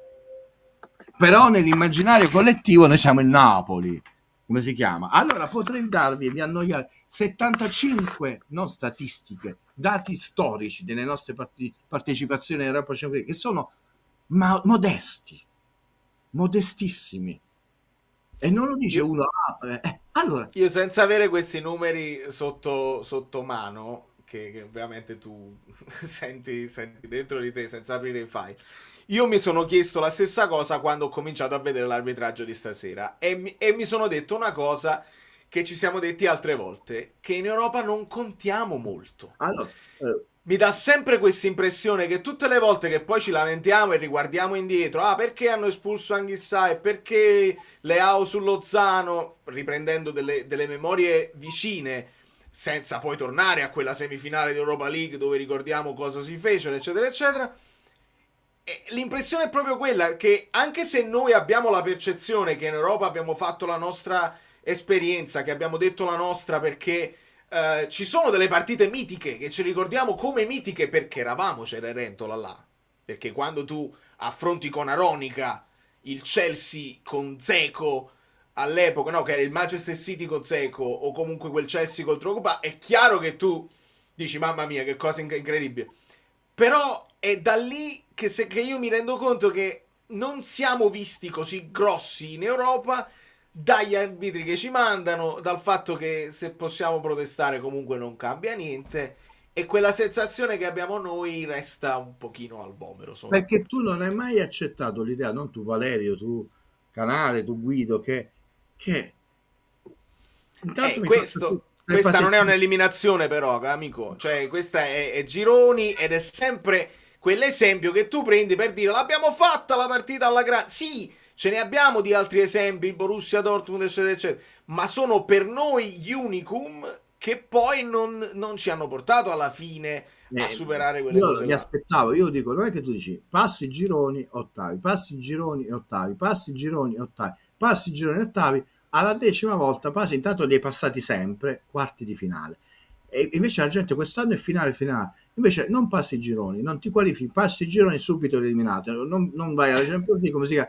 Poi è ovvio, è battuto, è libero là, però è l'episodio singolo, però il Liverpool poi ti va a vincere la Coppa, va in semifinale, cioè avere quella costante di risultati medi e poi puoi avere l'annata di campioni dove non solo riesci ad arrivare fino in fondo, te la buttano dentro pure alla finale. Noi abbiamo questa presunzione perché è importante, ci compriamo la sciarpa, abbiamo tutto il Liverpool, lo sai tu, il Liverpool se ne fotte niente, perché quante coppe hanno il Liverpool, quante finali, cioè hanno perso pure tante finali il Liverpool, cioè, noi non quante coppe, quante finali, quante semifinali, no, un quarto di finale, punto. Perso pure malamente col Milan, l'arbitraggio, come si chiama, gli infortuni senza attaccanti, eccetera. Però è giusto che la gente si rianimati. Noi abbiamo fatto la prima qualificazione in Europa League, ci eliminerò il Villarreal, dove perdemmo da loro e pareggiamo in casa. Manco abbiamo risi casa. L'anno dopo è quella famosa, quella del Chelsea, 3-1, 4-1. L'anno dopo il maestro ci fece nominare da Vittoria Plzeň, 0-3 al San Paolo e 0-2 in casa loro. L'anno dopo eliminati i gironi in Champions, quindi dal Chelsea ai famosi Chelsea agli ottavi. L'anno dopo non andammo in Champions, questo è il percorso, poi ritorniamo in Champions ma veniamo eliminati i gironi e con quella dei 12 punti venite ci porta a essere eliminati dal Porto. L'anno dopo andiamo alla semifinale di Dnipro e l'anno dopo che facciamo? L'Europa League, quando siamo stati eliminati 16esimi col Villarreal, non con l'Atletico Madrid. L'anno dopo facciamo la Champions, Real Madrid. L'anno dopo, quando vi ho detto che negli anni di Sarri la Champions, hai fatto Real Madrid agli ottavi, non dico di arrivare ai quarti, rifacciamo gli ottavi, no, eliminate i gironi. L'anno dopo no, ma aspetta, scusami, la chat non ha capito che il discorso è non è per parlare di perché questa partita qua abbiamo preso 6 gol, non è così, anzi è un unicum. Questi 6 gol qua è un altro unicum che dobbiamo aggiungere al nostro percorso europeo. Se uno li cita tutti, quindi dopo il Real Madrid veniamo eliminati i gironi, poi facciamo l'Europa League, eliminati quando? Agli ottavi, ai 16esimi, subito, l'Ipsa, poi torniamo in Champions League, la Champions, la gente se la dimentica, quando siamo stati eliminati? Ai gironi, non negli ottavi. Poi facciamo... No, ho capito. Perché no, fammi spiegare perché altrimenti la chat non ha capito. Parliamo di fuffa, eccetera, eccetera. Io ho parlato per 2 ore e mezza di campo, fuffa, amico mio, cioè, quindi non ti permettere proprio di parliamo di fuffa. Perché le sconfitte sono fuffa. No, è perché forse non abbiamo capito. Prima di tutto Guido sta rispondendo a un vocale specifico per rispondere a quello che aveva detto della situazione Cenerentola in Europa. Quindi per spiegare perché è arrivato quel termine là.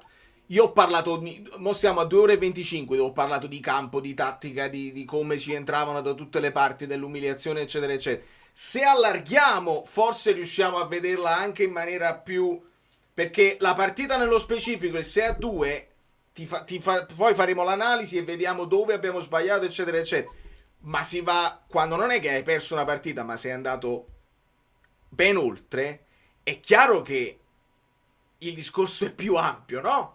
Perché la partita in sé stessa non si ripeterà così, ci saranno altre problematiche, quindi siamo andati un attimo oltre per parlare di Conte. La domanda, il vocale era posta con garbo educazione ed era giusta, è stata la mia metafora esageratamente severa. Allora riformulo: in Europa, che sia Champions League, Europa League, siamo un peso piuma, così sono più preciso.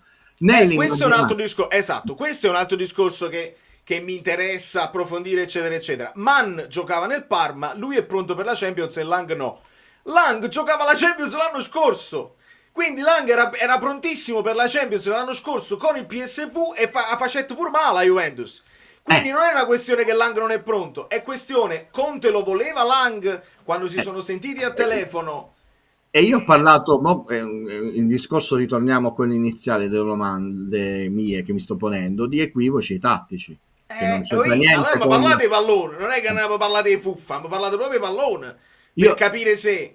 Con molta calma, no, io sull'Europa, siccome ci tengo di più alle vittorie in Europa, le ho spiegato per 1000 ragioni, perciò mi arrabbio se perdiamo in Europa male, cioè, perché, e sono molto paziente di avere questo percorso, dice, ma 3 eliminazioni agli ottavi, io ho sempre detto, non sono infelice, 2 volte 2 sconfitte, un'eliminazione dove perdi e pareggi, già hai fatto un passo perdi e pareggi, 2 pareggi, perdi il rigore, Invece la gente si aspetta subito di vincere e non fa niente, usciamo dalle coppe e come pensi di vincere uscendo sempre ai sedicesimi, così per grazia ricevuta. Chiudiamo questo capitolo. Quello è l'interrogativo iniziale, detto, alcuni giocatori forse, non dico sono acerbi, sono inesperti per un certo percorso di campionato di vertice, di coppa, alcuni l'hanno fatto e stanno avendo poco minutaggio. Perché? No, perché siamo figli di un equivoco tattico, ragazzi, e lo dobbiamo con molta serenità, che non stiamo bocciando, quello non è buono, quello è un bidone, però è evidente che le nostre prestazioni sono inferiori non solo alle aspettative, ma sono inferiori allo scorso anno, perché noi lo scorso anno venivamo dal 10° posto, stavamo veramente malissimo anche come autostima, abbiamo preso delle partite per le orecchie. Oh, ragazzi, noi abbiamo affrontato solo il Milan adesso in queste prime 7 giornate. Il calendario non è stato un calendario ostico, oggettivamente. No, oggettivamente no. Diciamo, la Fiorentina è una degli altri 13, dicevamo la più nobile, però in questo momento storico, e mi ricollego a Conte out, io non sto capendo il progetto calcistico della Fiorentina, quello societario è veramente di altissimo livello, il centro sportivo, però cambiare subito Paladino, come si chiama? Basta che tu ti fai prendere dalla emotività, da 2 sconfitte, a meno che proprio un allenatore, uno si è accorto, lo vive, il direttore sportivo te lo dice, guarda, non si stanno proprio pigliando con i giocatori, è meglio separarsi subito, cioè, ma non possiamo essere legati a quel calcio degli anni 80 dove una sconfitta anche cocente, cambiamo allenatore. È uscita una bellissima statistica anglosassone, io vi cito, dove tra l'altro non prendono come esempio il calcio italiano, ma molto più vasto, dove si è visto che la maggior parte dei casi cambiare allenatore porta disastri. Però nell'immaginario collettivo tu ti ricordi solo quando è andata bene, no? Cambio donatori Manzarri. O Ranieri. Sì, però Ranieri c'è stato che tu ci hai passato per Juric in mezzo. No, infatti, perché ho letto qualcuno diceva, quando si diceva Conte out a inizio chat, chiamate Ranieri, senza capire che poi Ranieri ha un senso a Roma, Sì, ma a Napoli ne ha un altro. Il punto è chiuso perché abbiamo l'ottimo Mario. Ragazzi, non è la sconfitta che ti fa cambiare, è tutta una serie di dinamiche che se effettivamente non stanno andando, perché noi avremmo dovuto cacciare, seguendo tutta l'opinione pubblica, Spalletti per la famosa sconfitta con l'Empoli negli ultimi minuti. A questo punto non avremmo vinto lo scudetto se avessimo sentito colleghi e popolo napoletano, anche il popolo napoletano, perché lo volevano tutti via. Anzi, a fine campionato gli restituirono la panda e dissero vattene. Però ormai è grande, gli vuole un sacco di bene a Spalletti. Però se noi avessimo dato retta a addetti ai lavori, opinionisti e tifosi, Spalletti doveva andare via. Che poi, adesso do la parola a Mario, quando cambiare allenatore statisticamente è spesso controproducente, secondo me è anche per una questione che se arrivi a dover cambiare allenatore vuol dire che ci sono dei problemi. E quindi quei problemi, che vuol dire che ci sono magari in sede di società o in sede di calciatori, non sempre il cambiare allenatore li può risolvere. Mario, come stai? Come vuoi che so, Valerio, diciamo. Questa è la risposta. Innanzitutto, la gente che chiede Ranieri si dimentica che Ranieri con uno squadrone a Napoli stava retrocedendo, tra aperta e chiusa parentesi, e perché poi si danno commenti a caso, no? E Napoli post Maradona si fa una grande squadra con Fonseca, Zola, Ranieri e Ranieri viene cacciato quasi in zona retrocessione. Comunque, ma i 5 gol di Fonseca erano sì, ma ne prendiamo in casa pure col Milan, vero? Con Ranieri 5 gol. Ognuno poi si ricorda quello che si vuole ricordare. No, non è che mi voglio ricordare, perché io mi ricordo i 5 gol di Fonseca. Quello è un ricordo bellissimo, perché scusa Mario, perché io ero all'estero e vidi in un ristorante questa partita, io poi non sono però qualcuno se ne accorge e c'ho questo scambio tra tifosi dove ci siamo anche iscritti, quindi l'ho vissuto in maniera molto bella e romantica quella cinquina di Fonseca, no? Mentre avevo il biglietto di Napoli-Milan 1-5, c'era Terna, perché tu hai citato alcuni giocatori. perché successero tutta una serie di sfighe, non potetti andare, quindi rimase un posto vuoto e perdemmo 1-5, io me lo ricordo, segnò Zola, poi posso anche ricordarmi male, però non lo vidi quelle partite. E se non sbaglio poi fu richiamato Bianchi per tirarci fuori dal guado.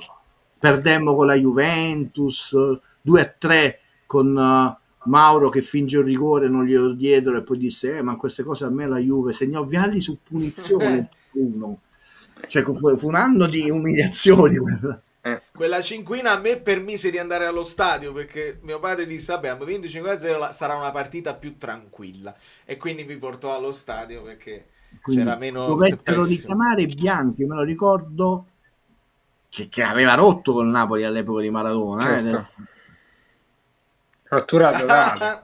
Signori, la moglie ha deciso. L'ha scritto anche in italiano, di conseguenza questo è il modo più dolce e sfizioso per salutarci. Mario, non ti voglio togliere la parola, però dimmi, No. fammi un intervento Ha deciso la padrona. conclusivo. Risolvi questa situazione per andare verso l'Inter con grandi prospettive. Conclusione 1, secondo me, compattezza, ragazzi.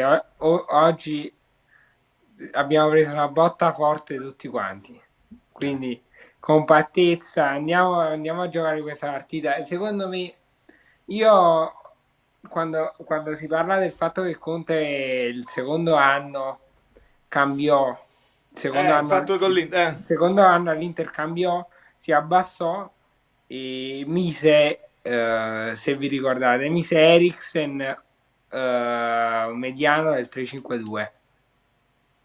Quindi E io ho fatto questo pensiero. Per me oggi in assenza di Lobotka davanti alla difesa dovrebbe giocare De Bruyne.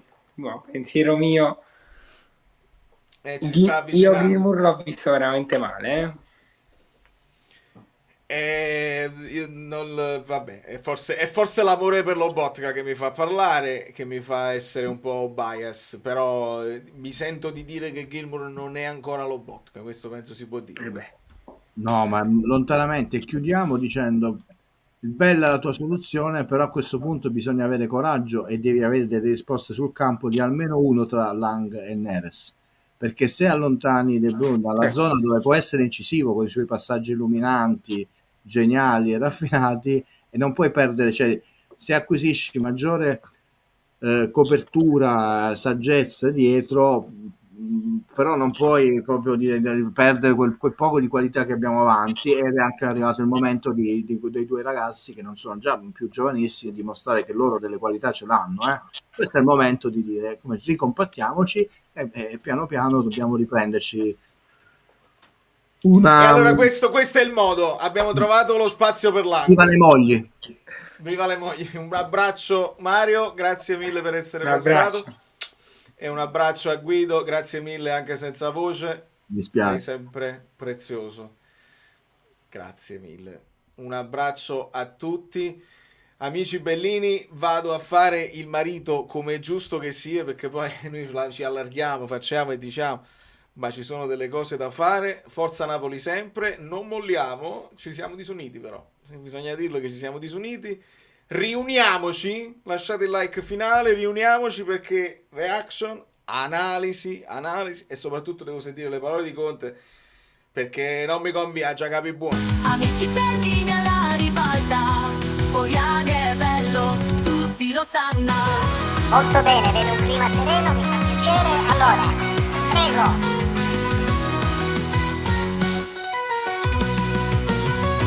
Allora, abbiamo finito, grazie e buona serata a tutti. Andiamo. No, vogliamo restare ancora un pochino. No, sto scherzando. Sembra quasi che sai, poco. Allora. Analisi del sangue. Sì, mi dispiace, Wild. Ti consiglierei quasi di recuperartela perché è stata interessante, è stata accesa, è stata forte. Però se vuoi ci vediamo domani. Non c'è problema.